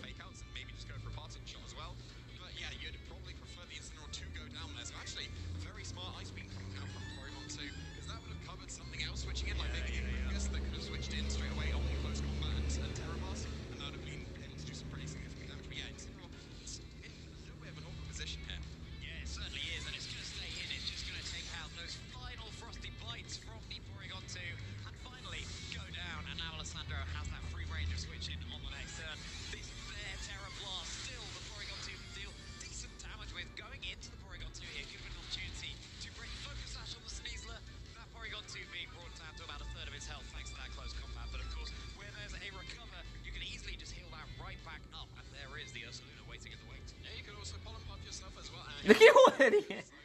Now in Trick Room is a lot more reasonable. So in the previous game, wasn't really threatening too much into Golden Go and Incineroar. They could very easily still switch in here, given the fact that the Earth Luna is not on the field. Why you stalling you on? Why you stalling your win con? Oh god, this guy, boy. Yeah, this match over. Consider getting your Earth Luna in on the field, but then you might need to contend with a potential close combat like we saw in that game one. It's still the huge damage, even at -1. Nice switch. You wanted to see the flamingo? You ain't bring the flamingo. You big punk. Everybody voted because you had the flamingo. Why you bring, boy?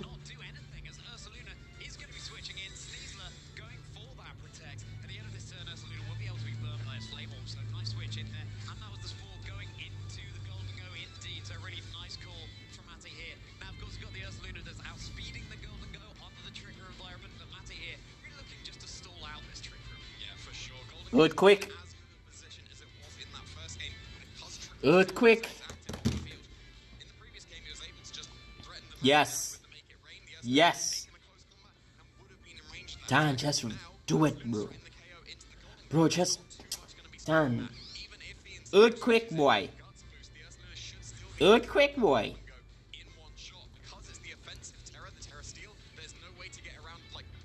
Just do it, Dan. Just do it.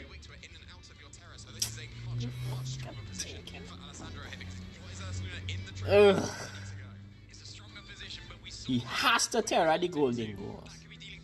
Hey, he protect? Who's yet? Nice. And then your earthquake. Kill a bird with that stone one time off rip.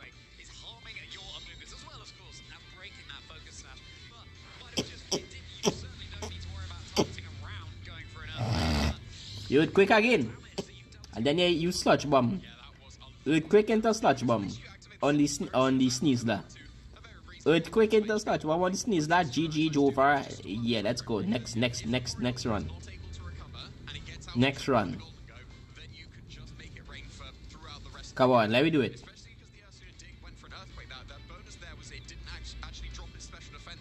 No. Come on. No. Clear smoke, Oh shit. What are you thinking now, Dan?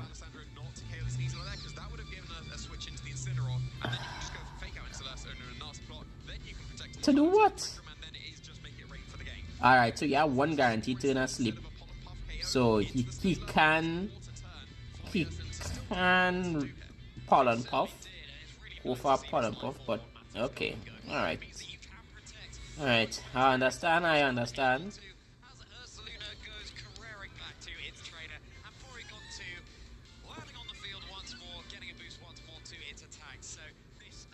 Okay. Incineroar.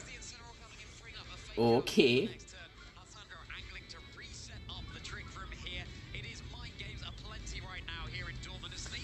Big double switch.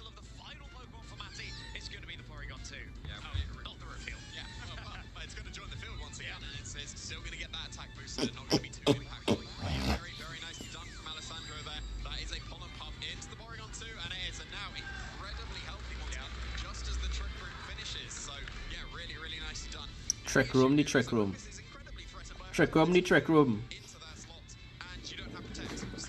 Nah, you have to spot that Porygon, boy. But how we gonna take audience and Dan? I say you Terra the Among Us. Oh, this guy. So maybe a defensive terrestrialization would allow this Among Us to survive, because the Porygon 2 should be able to make it through the turn pretty comfortably. It might lose its item for a knockoff if it doesn't go for H-Padder on the Among Us, but you've got the opportunity to get Trick Room up once again, and Trick Room has been stalled out here, but if the Earth Luna can get into a second Trick Room, that would be very solid for Alessandro. Of course, Massive Porygon 2 also has access to Trick Room, so you could just reverse the Trick Room that Porygon 2 sets up. But of course, with Fake Out, you can buy yourself a turn here. And once again, Spore heading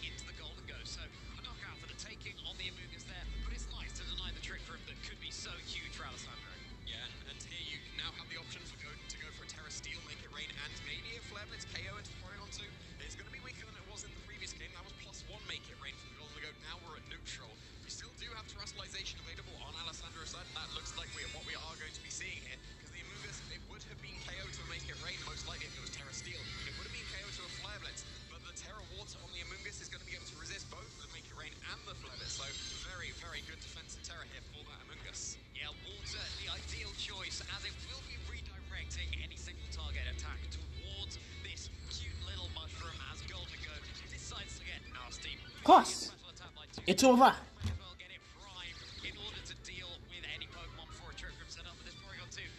GG's, bro.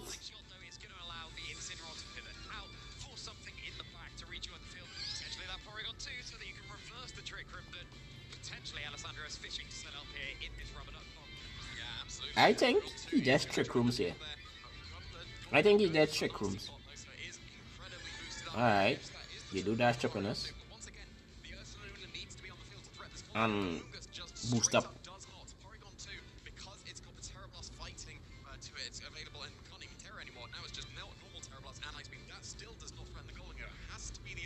What? You high or bro? Please just stay with the Porygon. Stay with the Porygon. Let it kill. Oh shit, boy. Nah, he can't do nothing. He had to use this other thing. Incineroar.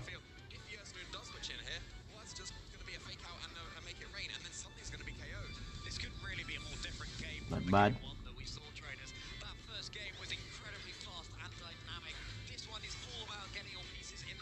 This guy real greedy. Okay. Okay.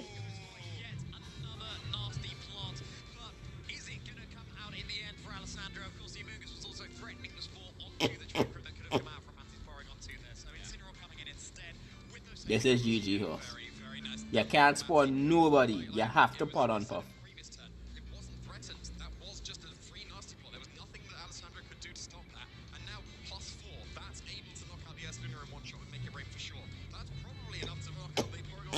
You can't spawn nobody. Waste your time.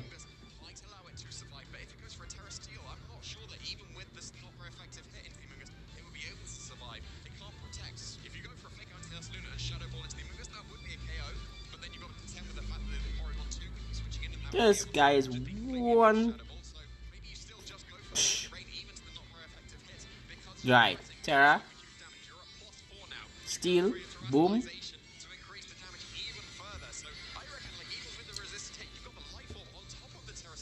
Yes, something gonna die.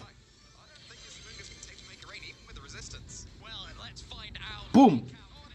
GG.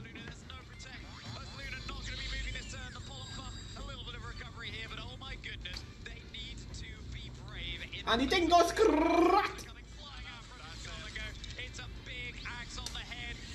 GG, shake my hand, you're free. GG, shake my hand, you're free. GG, shake my hand, you are free.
Yeah, free.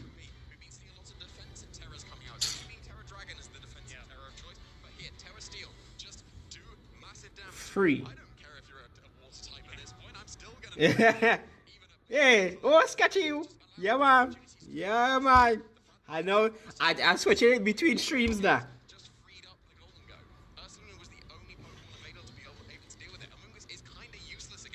Can bring back. Yeah, boy, I wanted to clout up that man, boy. I wanted to clout. Man, this man see a golden go on the squad, right? Oh, all right. You see the Incineroar too, right? All right, cool beans.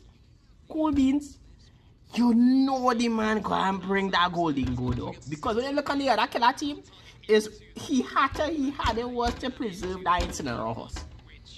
He couldn't bring the Incineroar, both the Incineroar and the Porygon, but the Porygon is a part of play, yeah? Because the Porygon still have the Trick Room. But come on, man. Come on, man. Oh, this man has been so flicking greedy, boy. You let this man let you run through with Goldingo, dog. You know, you see that Goldingo said, dog. Okay, I have Incineroar, but what else? Okay, the Incineroar, that man play red greedy. He played greedy. He leads and them was terrible. Terrible. His decision making was dog, I feel sick watching this guy, boy. I really thought this man was gonna bring out. I see he have a form of redirection. He had the Trick Room, he had the Sweeper, which is thing. Shit, man. Boy, even I say that too, boy. The man literally let it go. Dog, you bring the Porygon into a Goldingo matchup was you higher. You high. I mean, yes, you had the Ambungas. I mean, you don't have to use the Trick Room. You're not forced to use the Trick Room. You can kind of play around it. You understand? Because you had the redirection. Oh God. Oh God, boy. This fricka boy. I'm mad, boy. Oh, I'm mad, boy. I'm mad, boy. I vex. But hats off to Matty for reading the play twice. You understand? And the man moved best horse.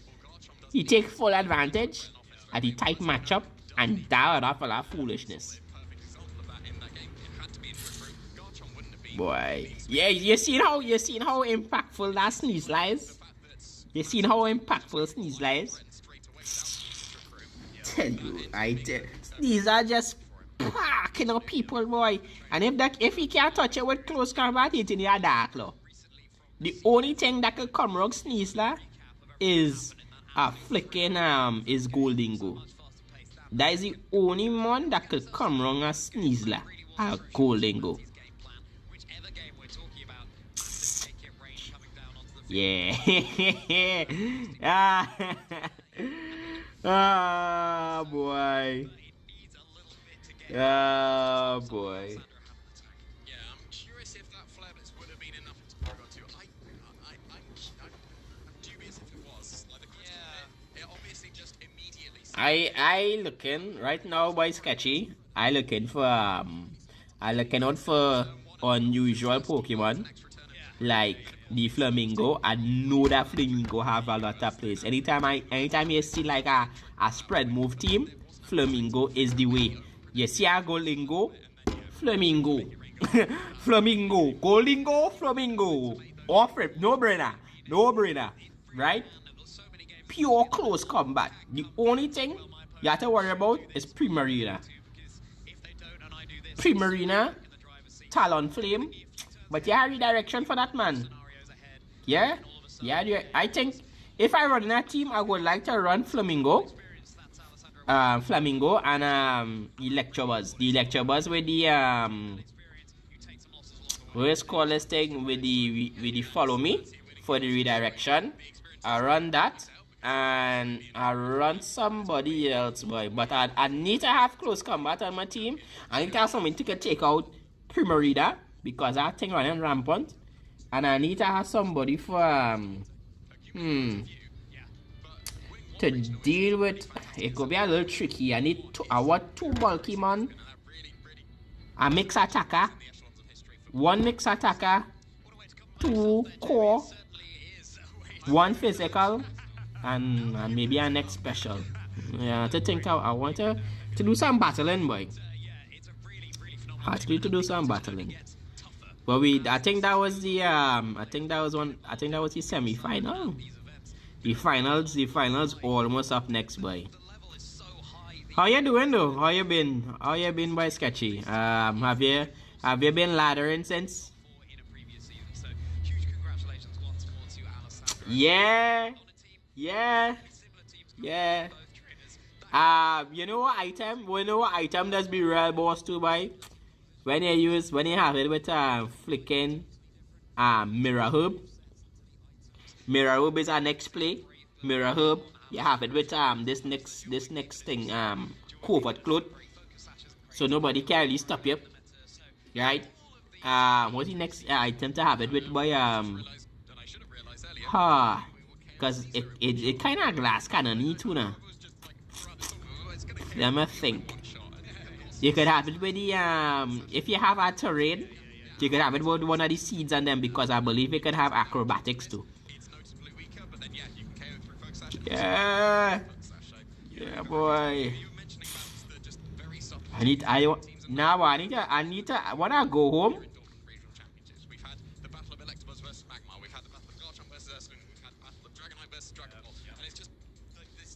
I got me in a chokehold right now. Right, I ain't been ranking since my climbing. Nah man, yeah boy, do it. I can run good, you understand? But he do have some direct counters there. If so, like I mentioned before, if you get forced to use your terror on somebody else, that weakness to fighting horse and earthquake, you could right now men running things out of mud nature. The only fast ones why I seeing on this format is Whimsicott, the Sneasler, but Sneasler running adamant because they want to get the most out of the Diaclaw and the close combat. Right? Talon Flame and Dragapult. That is the fastest ones I've seen on the format right now.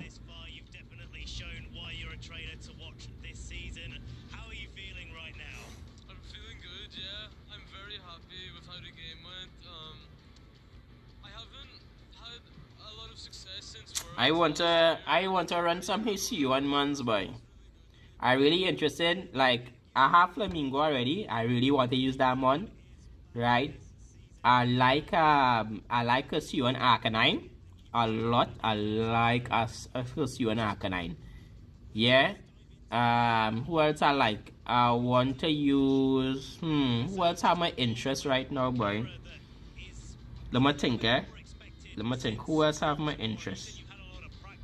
The Electabuzz, boy. Yeah, I like touchy Electabuzz enough. Well, I always want to use Brongbear, which is the Ursaluna, right? The Ursaluna. I want to have somebody like Ursaluna. I want to have also Whimsicott.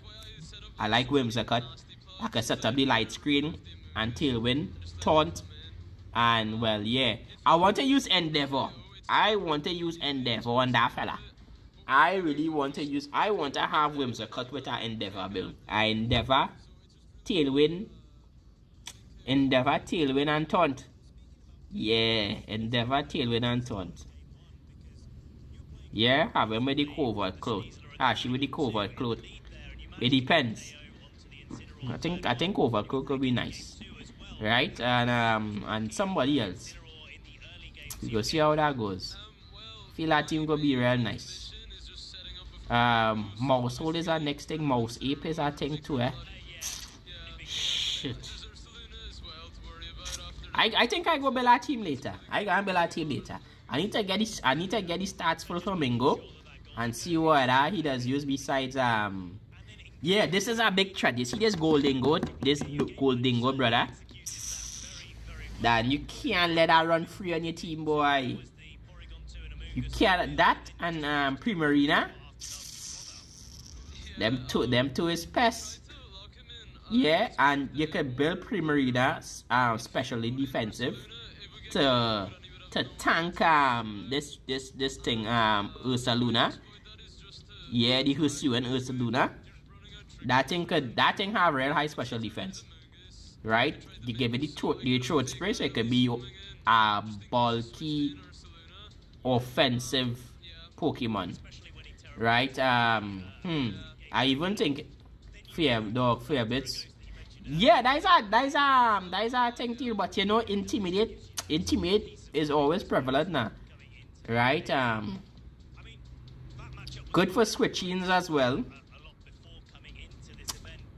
Yeah, but the Rocky helmet does miss too, boy. the rock smash, the head smash. If I using that, most likely I might use it with a Sableye.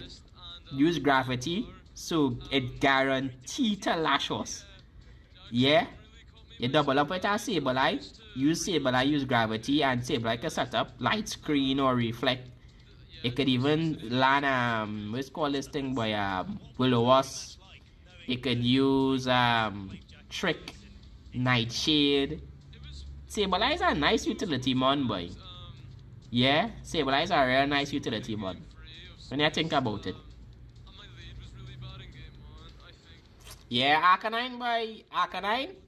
And you terrarium, yeah, right now you terrarium into maybe I thinking about, let me see how the meta going. I wonder if turning into a fire type gonna be worth it, boy. Not a fire type, a fighting type.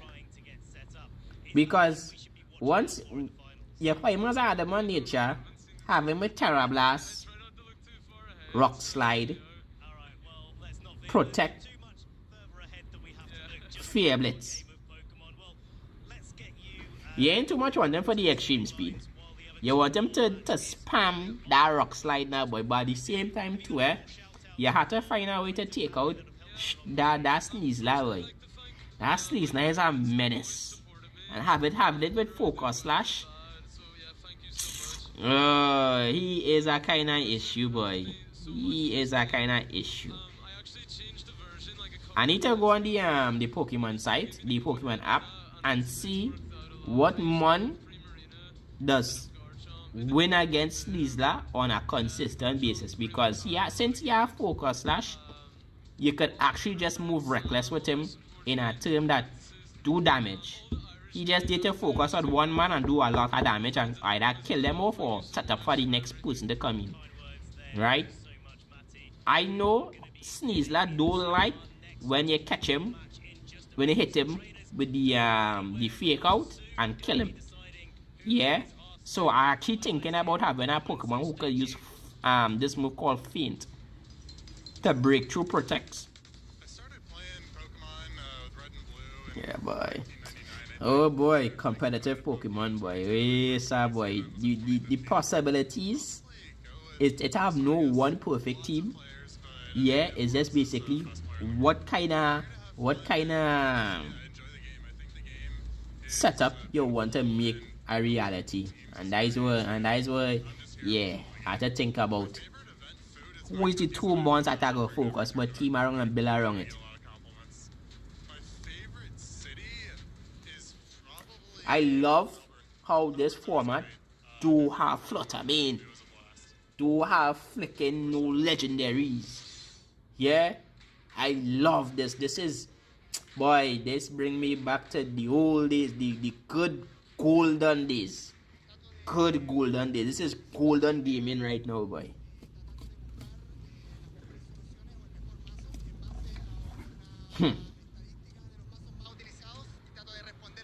Later on when I build my PC, I will build my PC. I will stream a Pokemon like the one I'm doing laddering now, right? Connect my Switch to the PC, so with the capture card and everything, so we could actually run some streams and I could post it up. That's the dream. Oh yeah. Yeah. Trying to look and ask my friends from the country which the tournament is being held, what they are playing in their locals all the time. So you can be prepared for that. Geralmente eu treino todas as semanas com os meus amigos. Aí a gente vai testando todos os decks do meta e a gente vai jogando entre si para ver qual deck fica melhor com as configurações atuais. I've made many friends during all these years. I've been in the community since 2016. I rely on the community, so many of the players have been helping me out from out of Latin America. Let me bring up the volume a little bit. Let me hear what the youngsters have to say.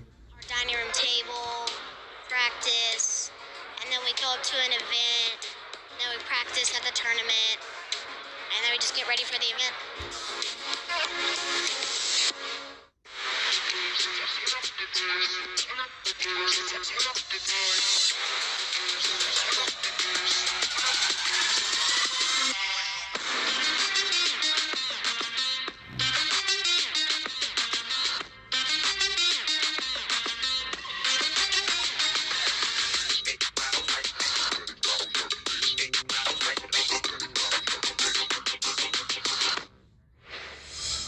Welcome back, trainers, to the Dortmund Regional Championships. My name, for those of you just joining this league, Provost, I have the pleasure to be joined by Mr. Ben Kiriakou, and we are getting ready to get into our second top four here of the tournament. Ben, what a game and a great interview with Matty. It's always great hearing some insights from our players, and our first finalist is through already.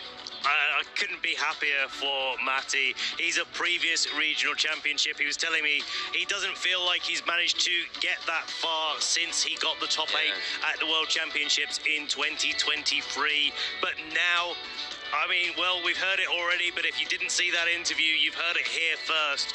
Matty Morgan is back this season. He is back indeed. In what fashion as well. He played so well in that top 4 game. Really just shut down all of the options for the Ursaluna. And, you know, the fact that he mentioned it there, why he was going for those nasty plots, and just to not give that free switching, because if it had come in at any point when that trick room is in effect, it would have been so difficult, knowing the Pokemon that Matty had remaining in his party, to get rid of it effectively without losing a lot of pieces along the way. Yeah, that is definitely what happens when you let an Ursaluna run rampant against your team, especially when it's boosted by that Flame Orb and Gut ability. But let's get into the present here with our players in this second top 4 set. Of course, we've got Nicolo that we've featured a couple of times on stream already, and there is also David playing up against him. Both of these trainers have had fantastic records all the way through. They are nearly there, but only one of them will make it to challenge Matty Morgan for the title of the Dortmund Regional Champion. Yeah, exciting to know which one of these players will be. Both of them just as worthy as the other getting to this point in the tournament, but they've got a big challenge in front of them before they can take on the final one in Matty. Of course, we have seen Nicolo previously on the broadcast today. We've seen that Dragapult, we've seen the Sneasler in action, and we have mentioned David's team quite a bit because it's got a lot of functionality to it. It's got the double dragon there with the Hydreigon, the Garchomp. It's got the double fairy, Clefable, the Whimsicott, and also that double ghost between the Goldingo and the Annihilate as well. But we'll start off, as always, with the accomplishments of both of these players. Most recently, that's Gdansk Regional top 8 in 2024. Just last year that they were able to get that top 8 finish. Top 64 in the European International Championships the year before. 2020 Paris Special Event top 8, and of course the 2016 National Championships, getting a top 4 finish there as well. So a seasoned player, an accomplished player over many years of competing. Here again, getting another top 4 at least accolade under their belt. And that's exactly at the minimum what Nicolo will be able to add to their resume going forward for future events, which is really exciting. We are going to be able to take another quick recap of Nicolo's team that they are piloting to so much success this weekend with that Rillaboom, the Dragapult, the Primarina, Sneasler, Electabuzz, and the King Gambit. It's not all about going for those spicy picks every single time. It's about how you really construct your team and are able to execute its strategies. And I think the one thing that has stood out to me is that Terra Ghost King Gambit. We've seen it quite a lot where Nicolo has been on stream, and that has definitely won him some games. In fact, do you know what? I can't read. Terra Dark. I was thinking about another King Gambit there. Yeah, we've had a lot of King Gambits on. Like I mentioned, in the top 16 players, we had 8 King Gambits. So we've had a lot of King Gambit action. Easily done, my friend. But we will move on to David's team, and we can see the Whimsicott, the Hydreigon, the double dragon there between it and the Garchomp, the Goldingo, the Clefable, Pole. Really nice pick with that unaware ability and the Annihilate. And the misty terrain is what's sticking out. I love that. With the Clefable. Especially with how impactful Diaclaw has been at the minute on the Sneaseless. No secondary effects whatsoever, no activation of the poison touch that we've seen as well, but also it's got a little bit of a secondary benefit. Guard Jump that would be taking super effective damage from Dragon type moves, of course, would have the damage from Dragon type moves reduced. Believe it or not, Hydreigon is a sleeper pick, but he powerful. People fail to realize that one had one of the most powerful Draco Meteor in the game horse on a non-legendary Pokemon. You understand? That man Draco Meteor will kill off something off rip, right? With specs to something granted. The next thing too, Hydreigon move pool massive. Hydreigon's move pool is massive. Horse, if you're running Hydreigon, you run him with Terra, with either you run him the standard Terra with all the elemental moves and Draco Meteor, or you run him, I would run him Terra Electric. You see how you had that levitate horse? How would that make me hit me for flicking neutral, boy? Of course, King Gambit is God, boy. Boy, you know he come from flicking Bishop, real good past gen, golden gen. Yeah, now you come big done.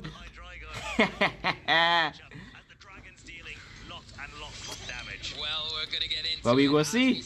Oh, he start off with his sneeze like hold on. Big counter, boy. Big counter. I say if I was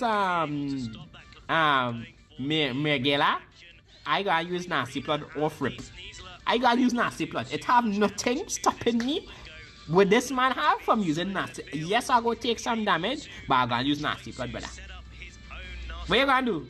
Diaclaw? Boy, I gonna protect, boy. You have to Diaclaw, brother. You have to Diaclaw. And then after Nasty Plot, easy squeezy, that is it. Easy squeezy Nasty Plot.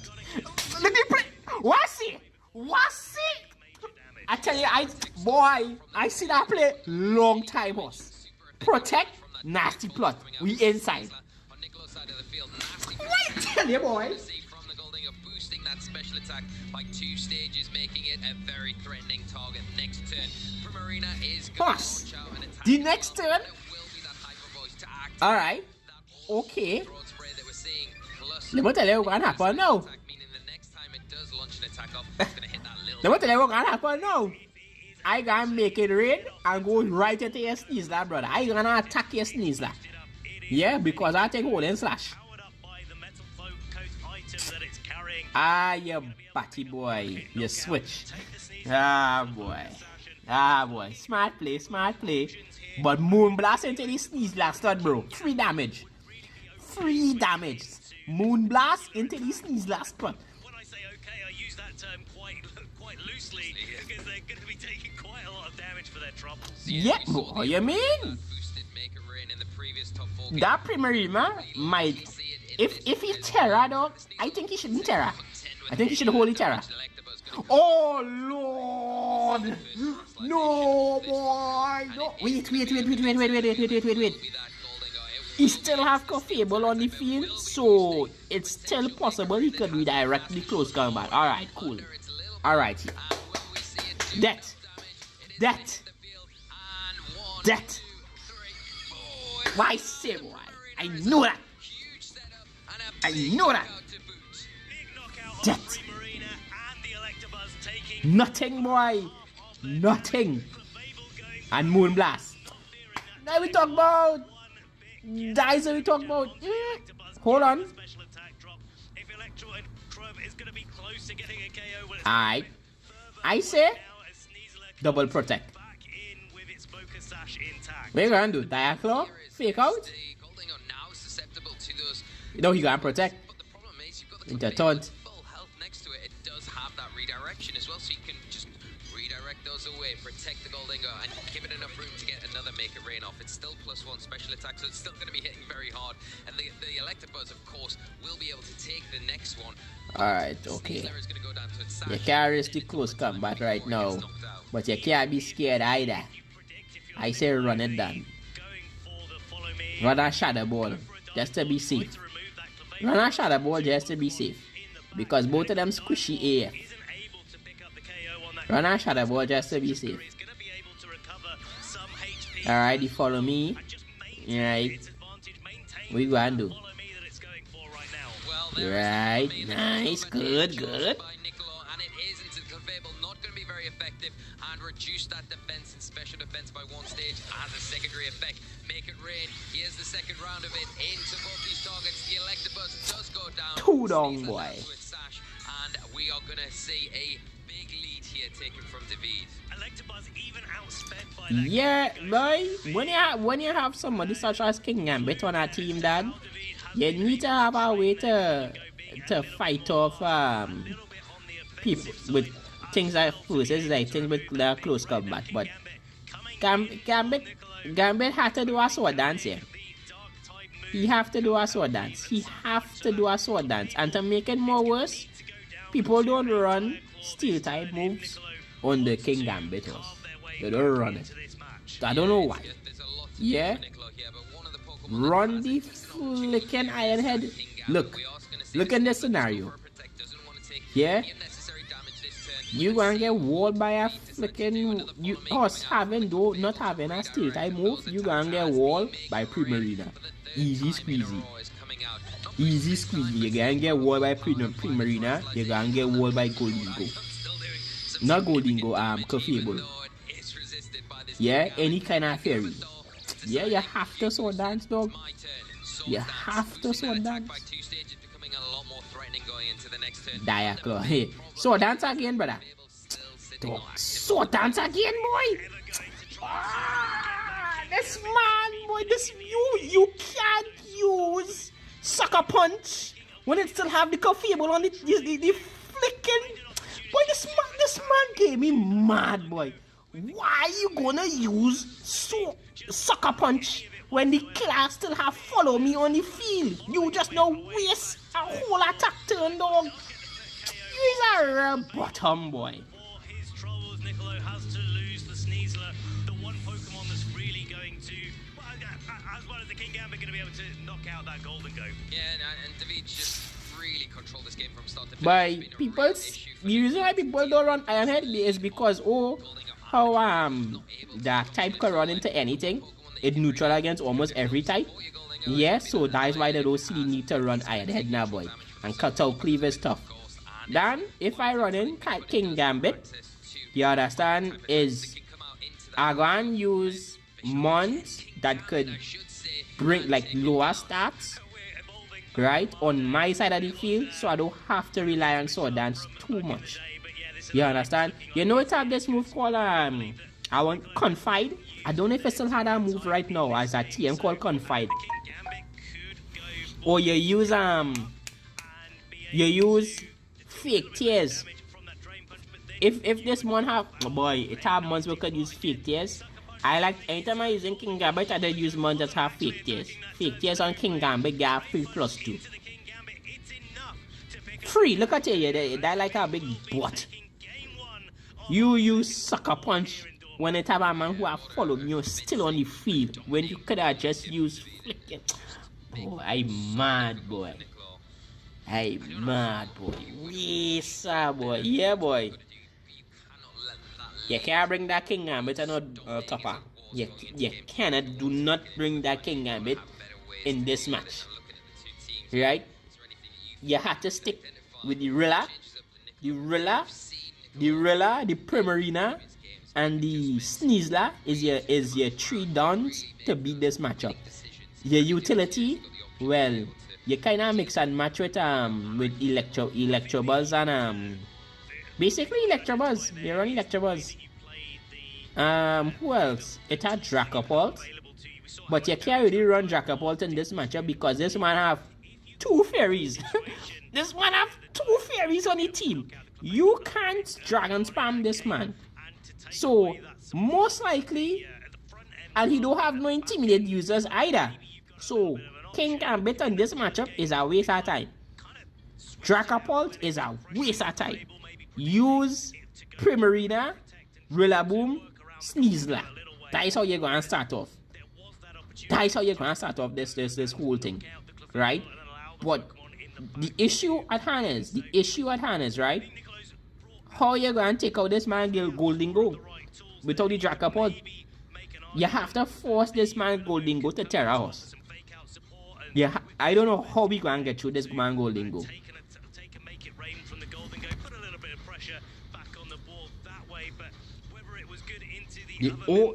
Oh yes.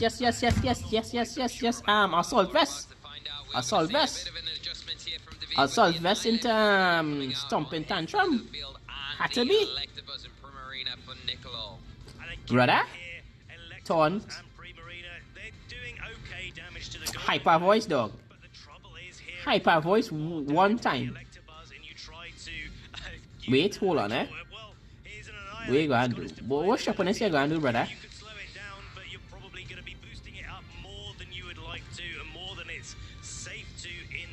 I wonder if you go and terror the annihilate, boy, or you go protect. Boy, you need to get rid of this Goldingo, boy. Don't let this man set up on you, boy. Don't let this man set up on you. Yeah, it's pretty safe at this stage of the battle as well. If you're the Goldingo on the side of the field to get that nasty plot up, you're not in any immediate danger of getting knocked out, in particular from a Primarina. Hypervolt. And even after it's boosted, you're still not going to be in range. And the annihilate. Oh lord, he going for the kill. He going for the kill. Horse, this man have no fear. Horse, this man have no fear, boy. Hold up. Wait. Protect coming out from the Annihilate. Pierre don't want to take any Moonblast damage if that's shit. But fastest Pokemon on the field, the Goldingo launching just straight up with a Mega Rain. Wait, he have one more turn. Hold up. He have one more. Ah, shit, boy. Come on, boy. Come on, don't make this match end so else. Don't make Goldingo run through the whole score like this, brother. Please. If a Goldingo win, dog, bet your bottom dollar on the ladder, Goldingo spam. Right through. Don't make Goldingo win. Nah. Hold up. You can't use, oh god. You can't switch either. Thanks for the follow, guys. I need to see who is the people who follow so I can get them out. We'll see how it plays out. If that Annihilate stays on the field, we know an Electro Web is coming out from Nicolo's side, but the Annihilate switches out here on David's side, and the Clefable going to come in. That's the line of support for the Goldingo now back on the field. Protect coming out from the Goldingo, so going to avoid any of that Electro Web damage this turn, just slow it down. We are seeing the Protect on the Primarina as well. Smart play, actually going for that Protect, avoiding the Mega Rain damage, using the Electro Web to slow the Goldingo down. Risky because the Annihilate was out and you'd activate the Define ability, but thankfully for Nicolo, it's just the Clefable instead. Yes. But that Goldingo Yes. still in the driving seat. It is Wait, no, don't do it. Don't do it again. Do not do it. Use taunt us. Use taunt. It is going to be in knockout range. Yeah, so you definitely got to preserve your Primarina if you're Nicolo in this situation. Davide really did well to protect the Goldingo on that turn. On the turn, the Primarina was protected. Sometimes even if you're on the front foot, you do need to protect yourself. Oh god. You stay on the front foot in this Oh game. god, this Goldingo, this thing Goldingo scary, boy. Wait, boy, this thing real scary, boy. Rain drops onto Nicolo's side of the field. Electabuzz takes that very well, and the King Gambit very comfortable in this situation here. Another special attack drop, as we do see a taunt come out from the Electabuzz, but maybe suspecting that the Clefable is going to launch off a Moonblast, and it is into the King Gambit, freshly onto the field. No special attack drop though, and a little bit of a get out of jail card for David there, because if we saw the Define activate there, things would look a very different game going into this next turn. Gambit could start going for a sword stance, but because that Clefable is unaware, those sword stance Fucking boosts are not Goldingo, going to boy. get Yes, boy. This man is a menace, boy. attack with an Electro Web, and I I'd really like to see from David. Dog, if you use Electro Web, you still in take out the you bring King. Oh Lord! Oh Lord! How you gonna get to this? How you gonna get to this man Clefable? Wait, he gonna switch back to the end. He gonna switch back to the Annihilate. The gotcha. Okay. Follow me into nothing. He could just flicking nasty plot. Oh boy. No boy. As we see the swords dance coming out. Hold on. You have a chance here. You sword dance into what do? Electrobuzz can't do nothing more than one follow me. But if the Golden Go protect and he hit Earthquake, your dog's dead. Protect Earthquake is the play, bro. Come on, nah. Wait, hold on. Sucker punch. Sucker punch stuff. Flicking man, boy. Alright. Wait, what? Why? Hold up. Again, protected by that unaware, and it really does make life difficult for Niccolo. We're going to see a protect on the guard. Alright. As it follows suit the King Gambit, protecting as well to avoid any damage. Make it rain again. Alright. But I still Terrado. The Electrobuzz dead. No, he alive. Alright. Electro Web. It doesn't have a gotcha. Hit the Golden Go. Reduce speed. You have a chance. No! No! You have to sucker punch. Would it be able to take a dark terror boosted +2 sucker punch? Do you know what? I don't think the Wait. jump would be able to. No, you fool!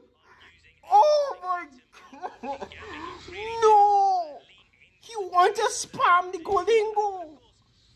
Oh shit! Horse, this match have to be real lucky, horse.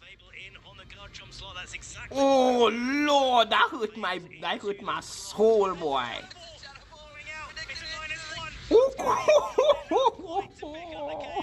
Oh God, pain, boy, pain. Oh my God, I feel. Horse, I was showing you how I feel it right now, boy. Catching this switch is so valuable, and you've done some really detrimental damage to that Dragapult. It's not going to be as Dan, you have to the shadow move. He had to shadow move. Get to do the shadow move. And just preserve things on David's side a little bit further. Alright. Phantom Force, alright. Alright. Golden Go do his stupidness. Please have me a Kato cleave this asshole. Kato cleave. Be gone, boy. Be gone. Be gone. We have a play. We have us. That buzz hang on real strong, bro. We have a play. We have a play. But it have a problem. The Annihilate. That is the problem. Nothing is stopping this Clefable from doing flicking. Oh wait. Wait. You sure you onto that, Bob? Horse, your boy is on low health. 2 damage on the Clefable and go for the kill. But then go for the next Terra on here with your next Pokemon. Do not Terra on your flicking King Gambit. He is not your win con, bro. This Dragapult is your win con because he could go through almost anything right now. Use the flicking Dragapult. No, you big. Oh Lord, no. What are you gonna do? Wait. You think this man can survive, boy? Follow me into one hard drain punch. Phantom Force. Okay, he's going for the damage. Oh no! He will survive the cutout cleave with. Oh my god, bro. GG's, bro. Oh my god. GG's. GG's. Rapidaps. This is it. Rapidaps. Rapidaps. You have nothing that could stop that gotcha up in the back. You have nothing to bring back your health. It's over. You have 2 wrong weakness. Well, one. All you're dead. All you're dead. Follow me into freaking free drain punch. Follow me. Oh, is it over? You use follow me. Oh god. Oh, Dan, when I fight in a battle like this, dog, I just play Pokemon like if I play in a draft or chess. When I see the setup in front of me and I understand my play, I just forfeit in advance. Which now men go and see, brother. I should have used Iron Head. I should have really have Iron Head in mode. This is what Iron Head for. This is what you use so you won't get wall. Yeah? You know who used a real boy? When you have a fairy type, dog, having a King Gambit, one thing went through your mind, boy, that man had I wonder if that man had Iron Head, boy. King Gambit, Iron Head is a real killer. You don't sword dance? Nah. You ease away from sword dance, dog. You understand? As long as Incineroar exists, you ease away from sword dance. You don't have to get too greedy. Use other. You're dead. Boom. Imagine we will live in a world where Gacha making a comeback, dog. Come on, man. With a King Gambit. Exactly that. Exactly. Sad. Sad, bro. Sad. Thanks for the follow on Twitch as well. Big ups. I need to shout out who was the last follower with Twitch. Let me give you a little shout out. I have my dashboard open and everything. Oh god, but I ain't even had my dashboard. I was so lucky in this flicking in this match. Oh god. Oh, man. I missed one there. Going for all of those, just spreading the damage on the board, putting the Primarina under pressure, putting the Dragapult under pressure. Game to just trying to knock out the Electabuzz, and hey, if I get the Dragapult, perfect. That also goes along with the game plan that I'm trying to make, and he just positioned his team so effectively. Yeah, and that lead was just too much for Nicola to deal with, and you could see the idea there, bringing the Primarina up early on and utilizing, but the thing is, to activate that throat spray puts you in that awkward position where you have to lock in with the hyper voice, and it's not always the most optimal thing to do. Yes, you want to get this special attack boost, but at the same time you're kind of not really doing anything. That was real painful to watch, boy. It's getting a +2, and then it's going to really threaten a knockout on you, and you still need to deal with the Clefable that's sitting next to it. You can see the Maker Rain here coming out, just wiping that Primarina from the field. And the Electabuzz just hasn't got the offensive presence to really support you in that situation. A very passive lead here from Niccolo, especially when you can't get maybe any returns. And then obviously this is game 1 where the Sneasler came, and it was impactful in places, but just didn't carry the game. No, God, give me strength. How David had played the game, it didn't really matter because the Clefable had done what it needed to do and support the Goldingo into bringing out the best potential in it to take down the really big threats. Oh God, give me strength for that boy.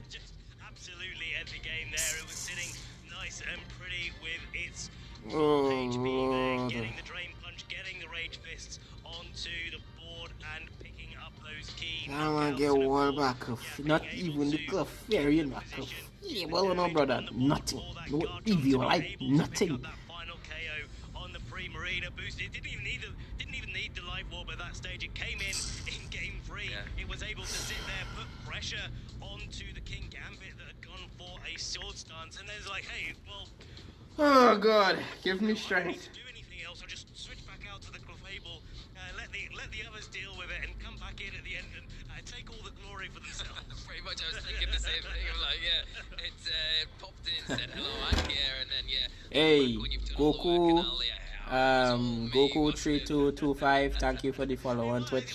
Big ups, big ups. Chloe Taylor, thank you for the follow on Twitch. Big ups. Welcome to the stream, welcome to the farms. Yeah, hope you enjoy your stay as we watch this. But nobody doesn't. The thing about it, all of us right now, like when it comes to competitive, we in good. Yeah, it's true trial and error that we become a little bit more adaptive and we become better at our particular playstyle. You want to get better in competitive, find a playstyle that you really like and you become the master of it. Yeah, for me, I like a bit of aggression. I like aggro, so I like momentum now. I like to, from the time the match starts, is 2x2 plays one time or flip. Momentum. If momentum stop, it always have like, I always want to have a situation where if my first planning operates with momentum, I use some kind of way to bring, like, force you into sacrificing Pokemons. Yeah, especially the utility ones a lot. Nah, you're good, man. You're good, boy. Just playing the practice, boy. Just playing the practice. Just playing the practice. Just try do some, start off with something that you like, a mon that you like, and make some core, like, understand what kind of playstyle you're running for with that mon, and make a team around it. Yeah, always have a check to whatever that is common in the meta, because everybody does follow, so like meta wise, always have a check to at least when they see it, they're like, oh shit, that to be careful, because you have a direct check to one of the core mons. Yeah. or the whole game plan. Let's kick it over to the couch for our final interview before we get into. Let me see what's going on the Twitch side. Guys, take it away. Oh yes, well played, bro. Well played. He played excellent. God, boy. Seen a freaking King Gambit without iron head, boy. And then he had to stay the way I annihilate, which was good. Yeah, because I annihilate straight out Incineroar. Anybody who intimidate, annihilate, boy. Annihilate right there. And then after, the next thing he have a former weather control with Whimsicott, because Whimsicott has Sunny Day. Also too, it could lock people into doing stupid man moves because it have Sunny Day on core, which is real good. I like his setup. Sunny Day on core, Moonblast and Tailwind. That real nice. I like that setup with Whimsicott. So you have one former weather control. The next thing he has Clefable redirection. Right? Not Clefairy, you know, Clefable. Imagine. Right? It had the follow me, it had the Moonblast. So you have two fairy types to handle the dragon spam. Right? I don't know. He have protect on the Clefable, protect, follow me, Moonblast. And for me, I would rather run some kind of thing like where I could run maybe Thunder Wave. And believe it or not, I would love to run teleport on my Clefable. Believe it or not, I would run teleport on my Clefable. Really? It's good against Primarina because yes, he can touch you, but it takes Mickey Twain, so it takes a lot of damage before. So it's gold tackle, and it's immune to Among. It's gold tackle. Yeah. Yeah. What do you think your chances of your team taking down his? Honestly, don't know. We'll figure it out Swift Sim Pokemon. I don't want to spoil my plans. I surprised I'd see nobody running Mold Breaker months on our rain team as yet, boy. Yeah, I don't want to keep you too long because of course you've got a final to prepare for. So just before we conclude, are there any shout outs you want to give anyone? That's very cool. A precious shout out to Appa Eoli. Thank you so much because this is. And he running a Hydreigon. I think the Hydreigon he have 2 dragons on the team, right? 2 dragons, 2 fairies. I think that's a real good lineup too, right? And he has it was Goldengo you have on the team too. Goldengo and Annihilate. That is a real, how to put this, boy? He really want to counter the meta, boy.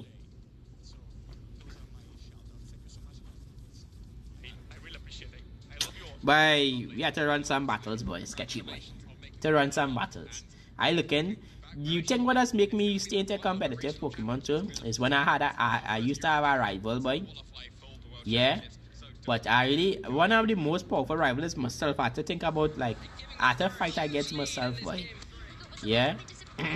But I so custom with fighting, I get like battling like our rival next to me. He kinda dip out.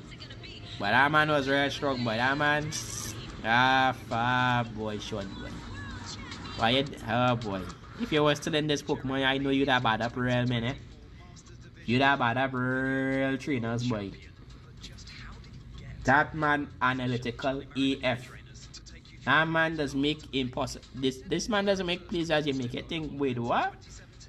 And then boom, so your flicking one gets snatched. Gone. Anyways. Let me see, boy. Let me see.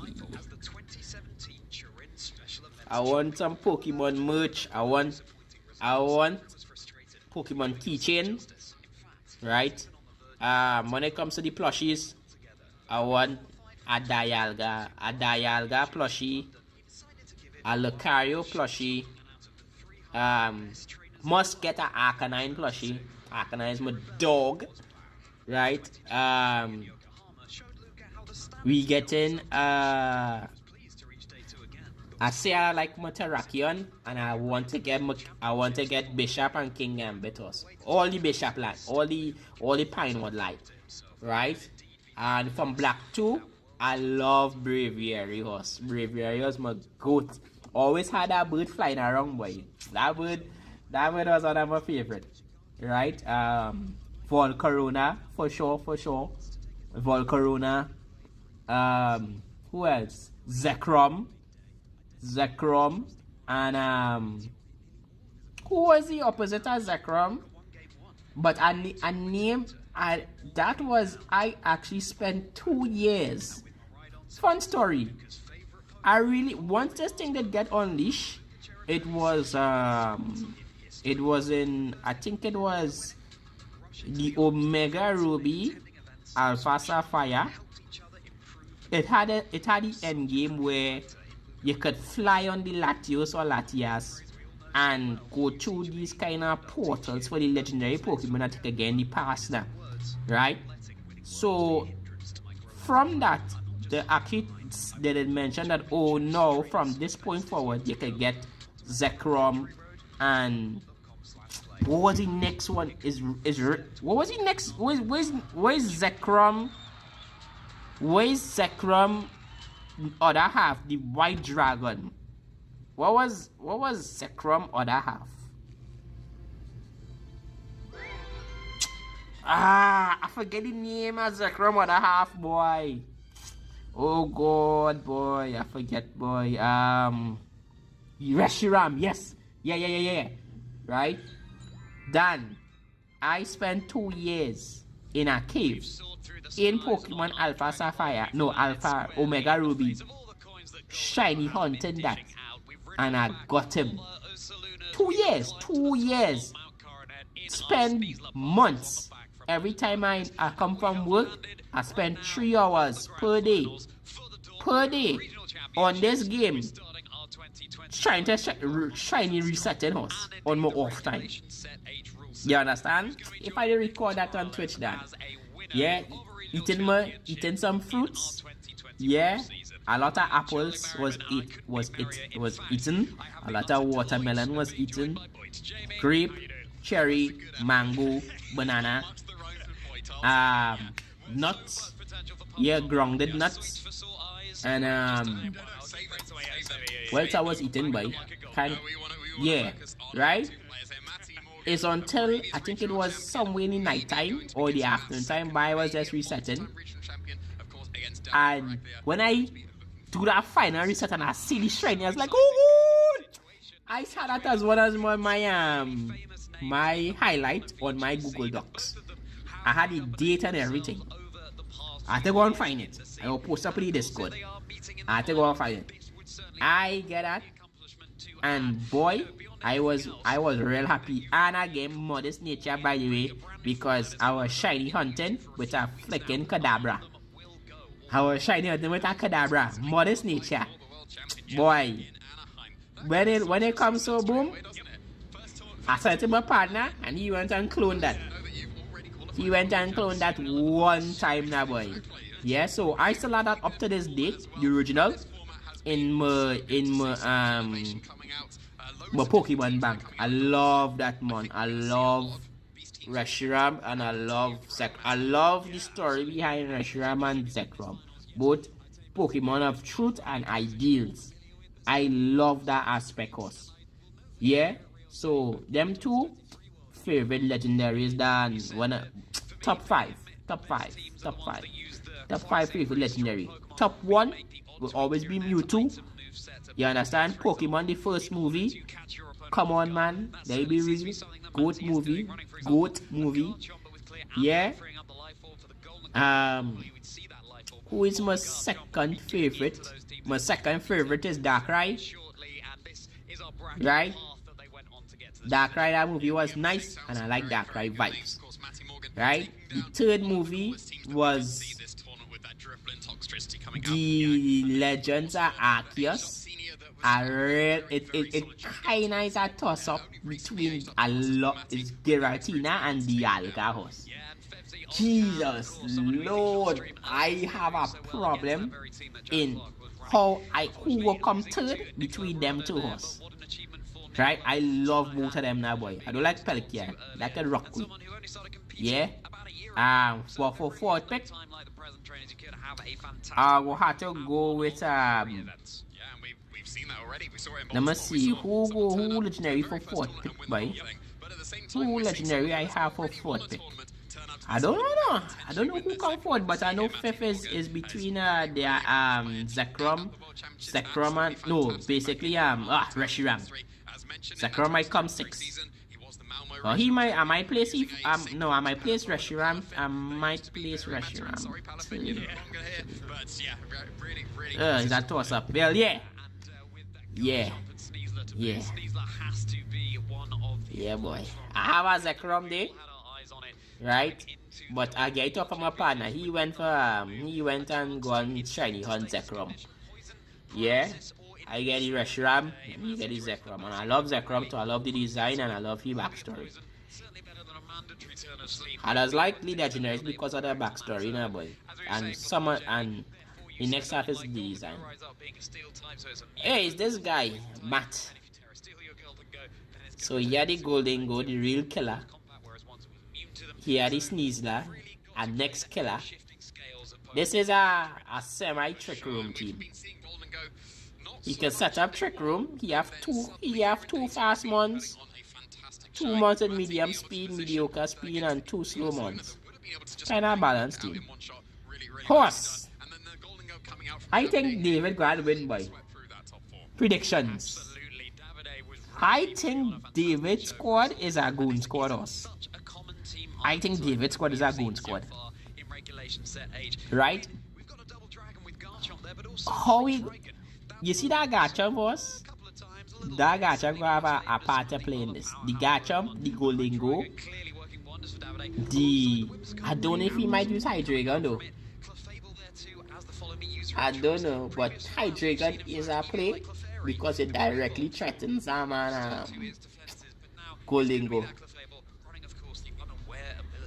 Hydreigon, Goldingo, you run the Clefable, don't worry about the Diaclaw. That's small thing. I see that, I think that is a playboy. Right? But at the same time too, he run Annihilate. Yeah! Horse.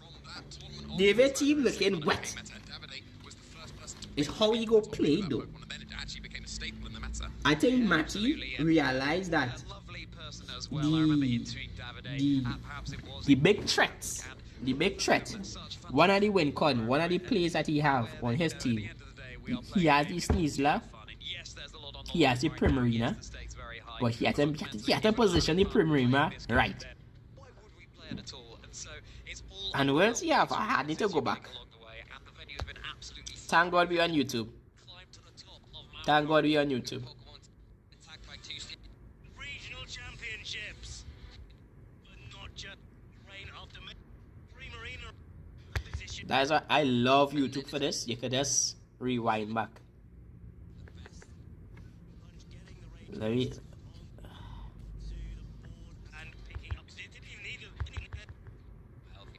Oh God, yes, the yapping. How long, how far back? Come on. What the preview of the teams? That's what I'm looking for. Wow, I think too far back, okay. Too far back. Where my stylus? Where my stylus? Right, stylus acquired.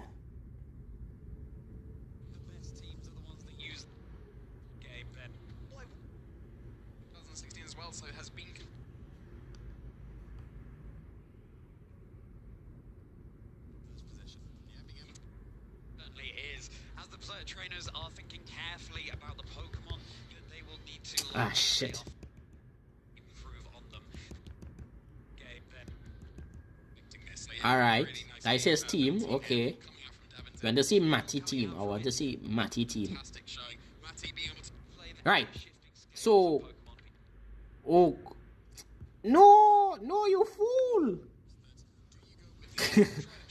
Shit. I don't know if Porygon is a playboy. Right, Matty. Alright. So he have Hydreigon, right? So let me see what Hydreigon exit out. But Hydreigon is a specs Hydreigon. The only thing that challenging that man Hydreigon, dog, is the Sneasler. Is the Sneasler and the, I think, there are 3, big threat. You could take a Dragon Claw from the let's call this one, this Garchomp. He could take a Ice Beam, he could take a thing. This is mediocre. This is a kind of soft check to the Hydreigon. Let me see the Hydreigon could go through the Goldingo. Nah boy, Hydreigon is not the playboy. What about Annihilate? Goldingo, Sneasler, and the Porygon. So Annihilate is a win con right here. Right? Let me go. What about the Clefable? Where you could kinda tackle? Clefable could tackle the Garchomp, the Porygon in some manner ways. What else? Nothing. Because these two exist. The Sneasler and the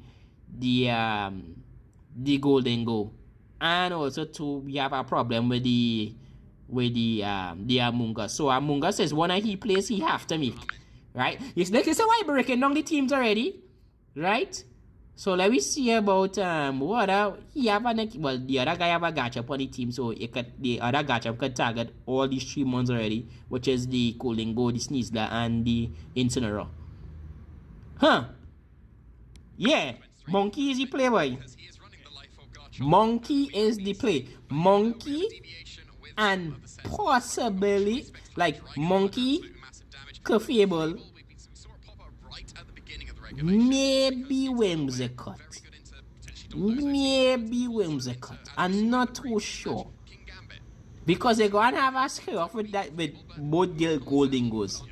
You need to have a win con. How you gonna play into that and how you gonna target? You have to find out with to break through the other guy Among Us house. The Among Us is the play to be this team, boy. I feel he have to bring the high trigger, no. But nah, boy, that high trigger will get bad up, boy. Wait, sir. Sketchy, when you watch that team, what you think, boy? How you think Matty? No. How you think how David could operate fighting against Matty team? Since he don't have no way to go around getting hit by Spore. What do you think?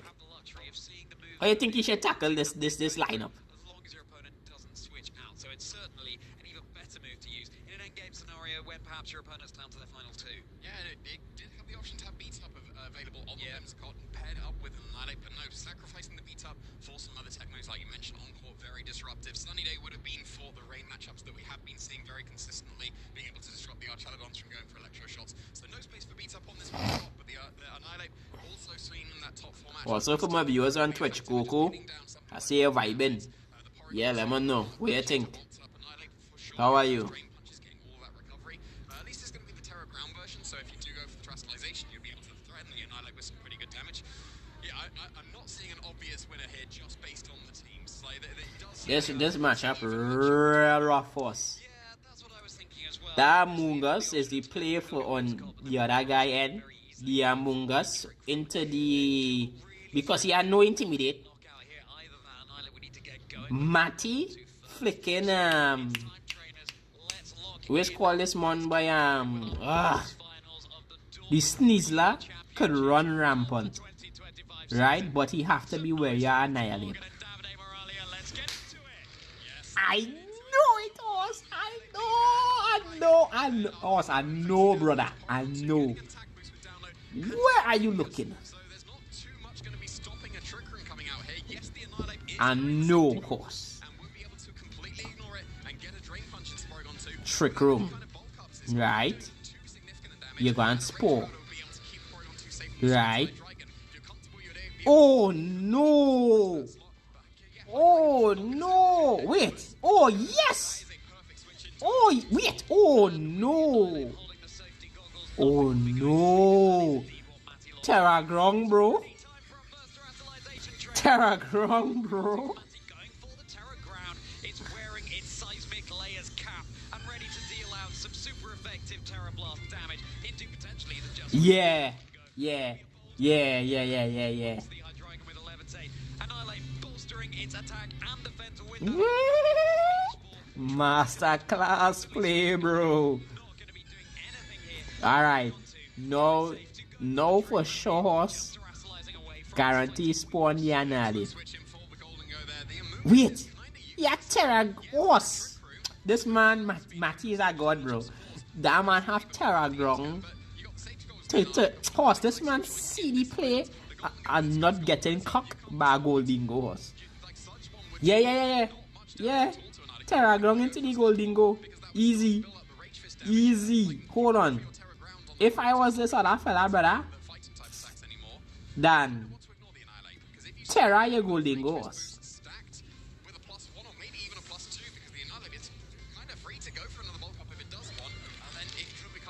Oh no!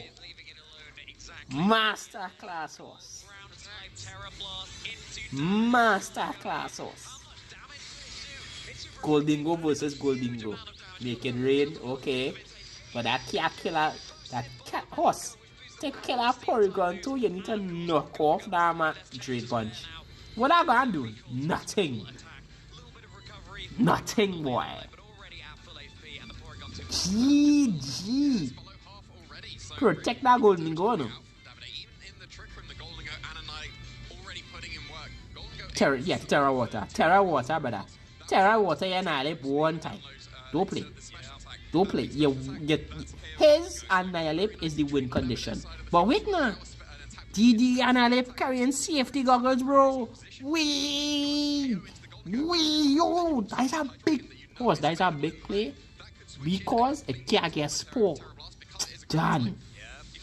Big play, boy. Bring back all the Hydra gun. Oh, you mother frogs, boy. Yeah, I can Terra him right. Oh, God. Annihilate. Please tell me you shadow punch this man. Send this man to Valhalla. Send this man to shadow punch off rip. Cafable. Alright, nothing. Shadow ball. Something.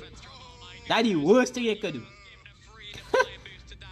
Send that boy to Valhalla, boy.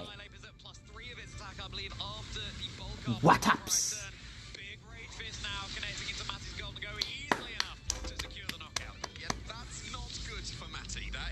Oh Lord, oh Lord. Look trouble now, boy. Gus. Alright, trick room up. Follow me. Easy, easy. Easy. Easy, follow me. Recover. You gotta recover there, boy. Drain punch.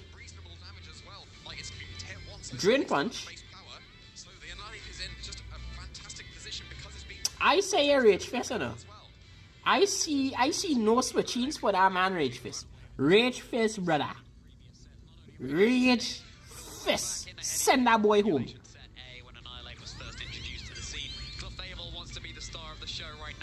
Rage fist and send that boy home now, boy. Don't think. Press. What? Oh, he get robbed. Oh God! No way, boy! Hold up. Trade punch, not bad. Okay. I think he oh wait. Oh, how come he get no extra HP? I don't understand.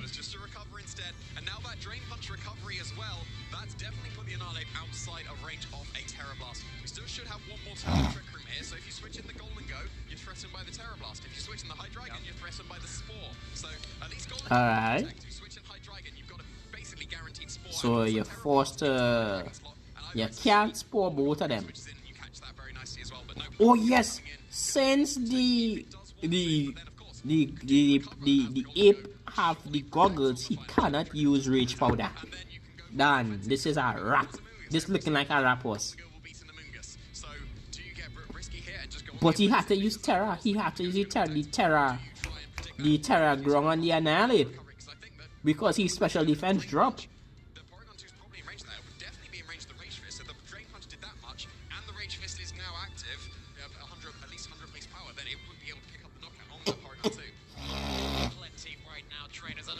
Sketch, make the play, boy. Make the play sketchy. Sneeze ladder, former alpha. You want to keep this thing alive as long as you can, so you could use that flicking trick room bullshit. Horse, big play. Wet him up, playing defensive. Rage fist, no switching. Take that.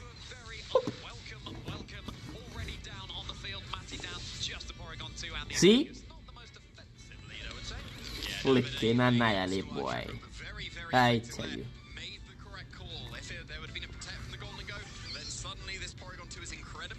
Flicking annihilate, boy.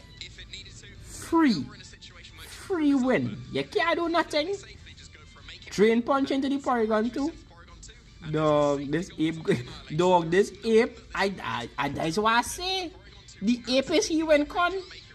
The ape is Davide Wincon horse. From the get-go, I mentioned that. You understand? And to make it more worse, right?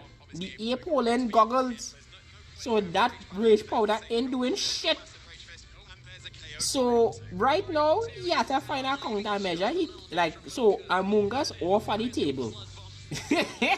Yeah. Oh shit. Among Us off at the table. What? He had to go hyper offense. He had to go offense. Tailwind. Or run this one he run I wonder he run the Whimsicott. Nah boy. You can't run that Porygon again now. You have to find a way to get that golden going and get at least one nasty plot in though. You have to find a way. And maybe use the Garchomp. Cause that once he had that ape horse, it drove a horse. What you gonna do? What you gonna stall, boy? What you gonna do? You take your notes and run. Take your notes and run now, boy. Boy, Davide, nasty plot horse. Nasty plot on this man now. This man stolen. This man looking for a flicking. Right, I talk about match over. GG. Shit.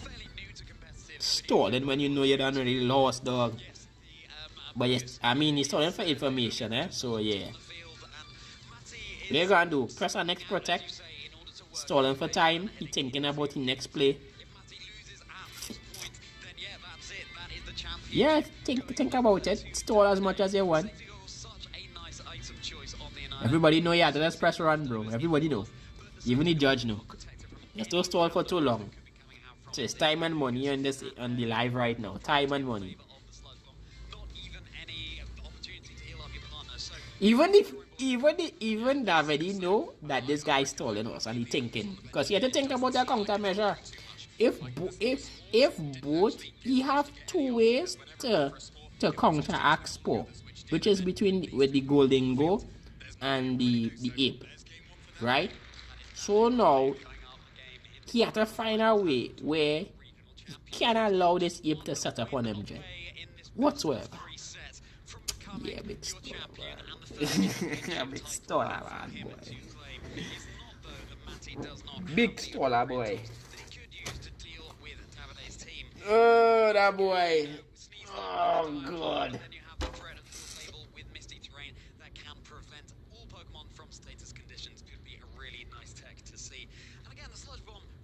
Hey, sir. It's hard for you, your team looking like in tatters. Hey, I gotta pick up that play too. I gotta run flicking goggles on the ape. Yeah? So no redirection bullshit. The only thing that can stop ape is the curvable. Let me see. Sneasler. You run the Sneasler. You run nah. Yeah, you run Sneasler. You can think about Garchomp, not really Garchomp now, but Sneasler and Golden Go could be a play. Boy, you could run the Sneasler into Incineroar. Nah. Yeah, boy. Oh, good. Come on, think, eh? He have a clear amulet. Oh, that's right hard, boy. Davide team wrap this man up, boy. Yeah, it could. I mean, Terrawater indeed would resist the rains that could come out from Matty's Golden Go here. But, well, That's what I say, boy. If he didn't have that goggle toss, the Among Us could have soft check him. God, boy, wait. Boy, use your high dragon and use Draco beat ya, brother. Use your high dragon and run it. I don't see a clear way, boy. This looking real grim, boy. This is the 2 fairies. I think I gonna run good, okay. Hold on. Sneasler, use Dire. Wait, coaching? Hold on, you're cooking? No. Okay, alright, but use Dire Claw, right? Use Dire Claw, bro. Use Dire Claw. Kill this Curfable off rip one time. Because you see that redirecting? You don't want that. Yeah, the thing with Misty Terrain on this Clefable is if you get status with Dire Claw before you can to the Misty Terrain, if you get wait, what? Attack rolls, defense rolls, bulk up, and then after what the Curfable do, did use Moonblast? Moonblast, break, he flicking. Oh, that is a chunk of damage. Use Dire Claw, brother. Please, I beg. Oh no. Oh no. My heart.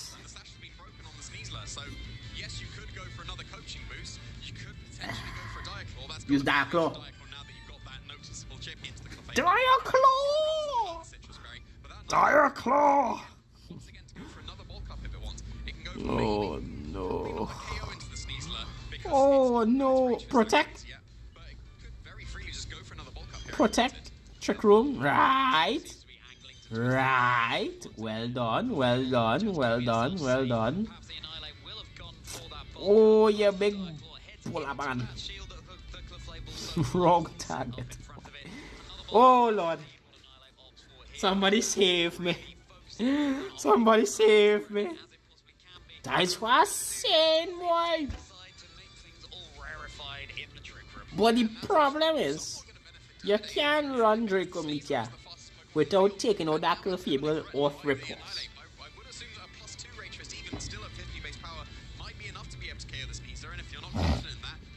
You saying looking at it or not?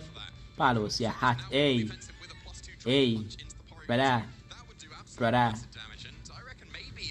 He making a gamble on that. He not gonna terror now, boy. If this man use Drain Punch horse, oh my god. If he use, he had to shot Sneasler. Alright. Among Us. Alright. Terra Blast. Got you. That didn't do shit.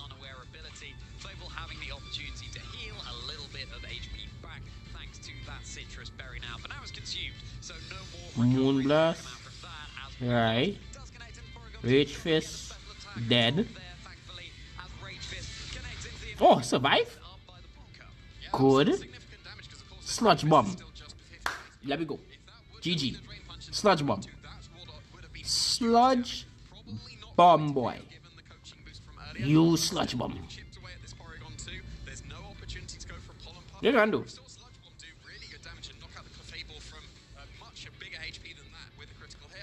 What? No. Not after you use Coaching Horse. Please. Sludge Bomb. Just Sludge Bomb.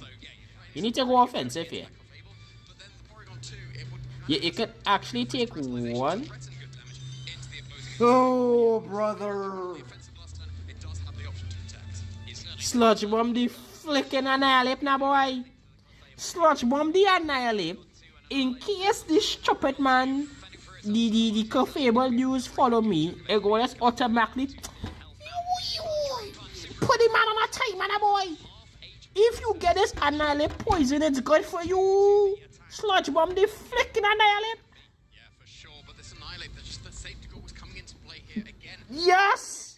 Shit! Something like your Curfable, because otherwise the sport could be going into the annihilate slot, but get the poison on the freaking annihilate. If you use follow me, it ain't gonna make a difference that. Because they go thing. Use recover horse. Use recover, brother. Let the Amungas do residual damage and use recover horse. Come on. Please, Matty. Please. Right. Good. Oh, no, dog. No, dog. No. Kill the freaking ape. Oh, God. God, save me. Save me. Oh, God, boy.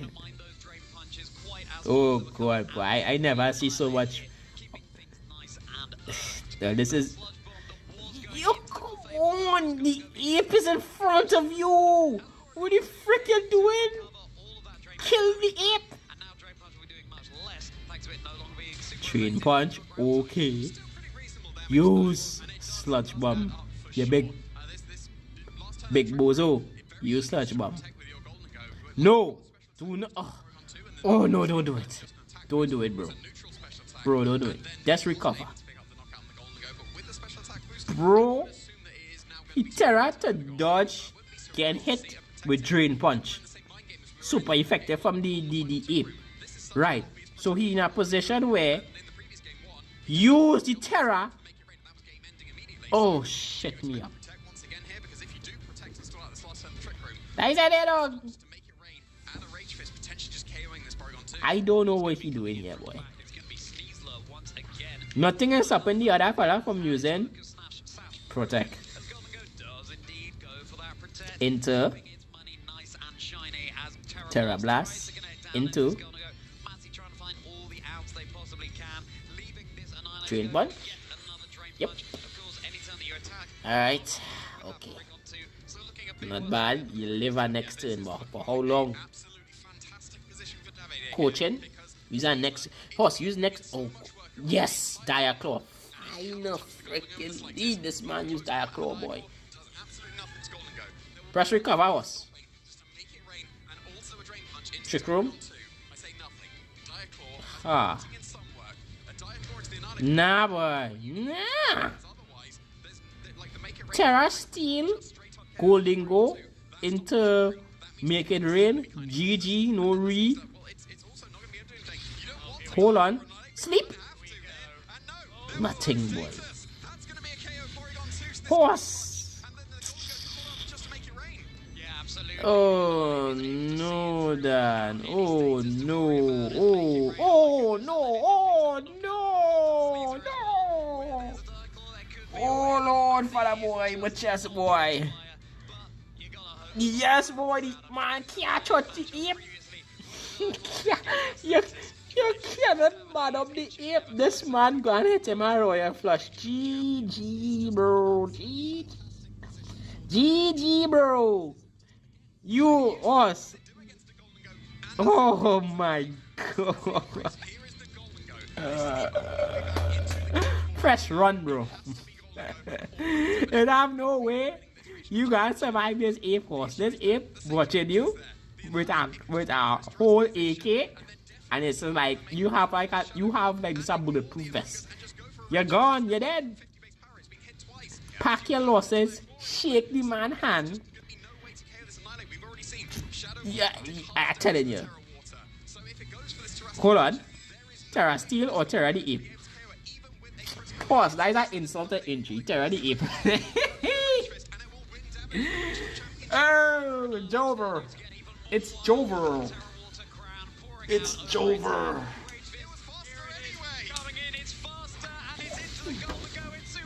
What ups? One hit KO. Oh god. Poor boy, way. Oh god. Oh god. Pray for this man, boy. Pray for this man. This man, yeah. GG, yeah. Shake the man hand. Shake the man hand. And we crown a new champion, just like that. Regional champion, Masters.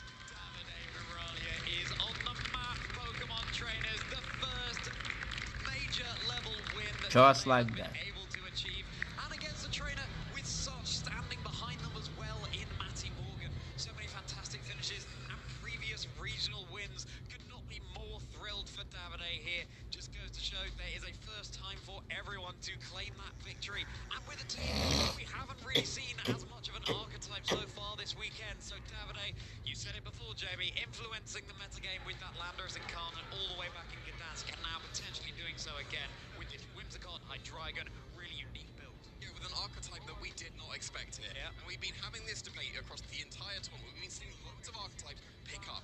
Like, Matty was using a team that was not unexpected. This is a team of 6 Pokemon that absolutely works. And then here's Davide's team that no one would have expected. This combination of 6 Pokemon. I don't think I've ever seen that combination of 6 Pokemon hit together before. That's absolutely perfect choice here. I think the Master Stroke was the 6 goals on the Annihilate. Yeah. Because without that, yes, the Amoonguss could have put in so much work in that finals.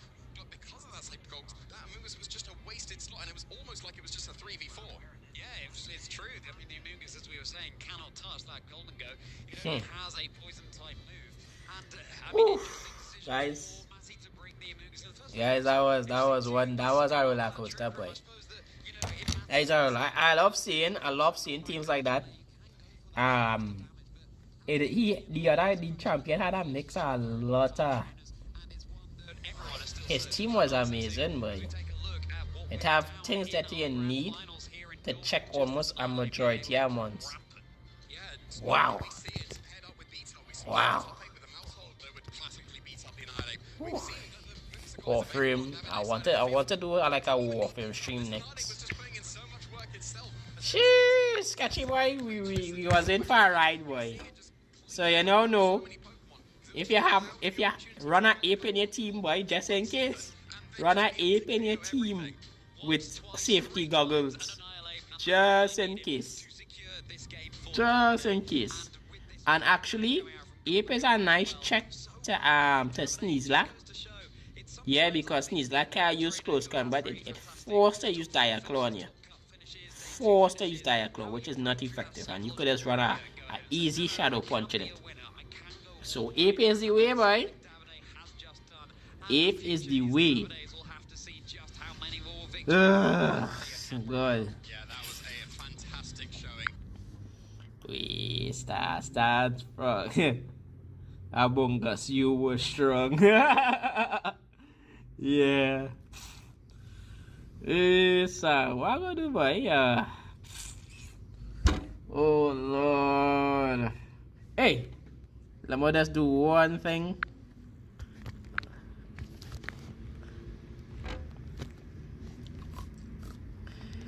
Oh yes, father boy. Before we go, I think that was a real good session of the stream. I want to do this a little often. Anytime like it have like a regional, the Vgc regional, I will try my earnest to set up a stream and we could all watch it and go tag along now. Right, you go tag along and watch the stream. Taking some things into I like the ape. I like the Cafable play. Right? The Cafable My secret to same-day delivery? Hey, yeah, Moonlight. That's classified. Definitely. We gonna run my favorite channel. This is the next game that has been played on this side. Okay.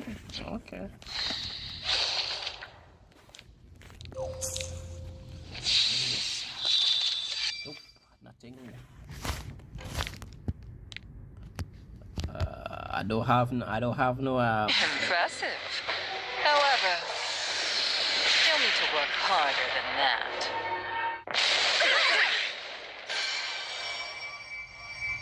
Alright, so we take the. Let's go, Raccoon. I will enforce justice. First, let's check the daily. Daily Moonlight Summon. 5-star, maybe not, but hopefully. Please.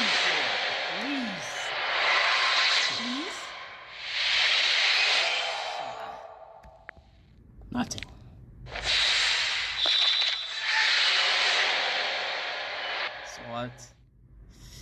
Please.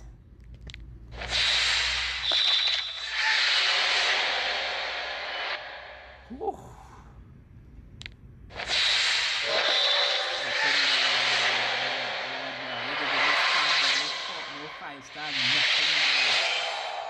I like she nice. Hope she got change soon. One more. Oh God, nothing more. What? Why would I get hit? Come on, man. Let me spend a little 50 in this. Alright. Let me try a thing. Generous Rekos. Nothing. Oh, you're wicked, boy. Alright. Moonlight. Give me strength. Critical error detected. Total extermination. Architect like alright. Let me try a thing.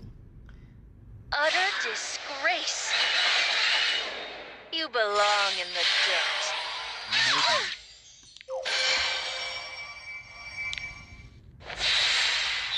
Oh, nothing more. Alright, guys, that is it for this show. No fake out. We ain't got no moonlight. PG is Nori. Right? That stream, the Pokemon stream was amazing. We need to do it again. Right? That guy, Matty played alright, but he didn't really have no kind of answers to fight against the champion team. He really didn't have no answers. The ape, the Fable, he had a golden go, and one more in the back. He never really lost Pokemon. Yeah, boy, Jova. Guys, I really want to thank you again for all the follows and the likes. Right? We gonna be doing this on a regular basis where we just, we kick back and watch Pokemon streams now. Right? Whenever I can, I go post it up first. So if you follow the channel on YouTube, I will post up in advance to say whether or not I will be doing like doing a watch party now. Right? And so people go know. Right? Yeah, and that's about it. The vibes was nice. I liked it. I'll be going to take some plays, boy. Right? And if you want to continue off stream, it's at the Discord. I believe my Discord inside the description of my YouTube channel and on Twitch. I believe it on my homepage. Yeah. So, and that's about it. Right now I go and eat. It's 11:04 on my end and I'm hungry. I am gonna get lunch. Yeah. And I will see you guys in the Discord. I will be vibing in the Discord, right? I hope you guys have a great day. Right? And enjoy playing Pokemon, man. That we all enjoy playing Pokemon. I'll see you guys later.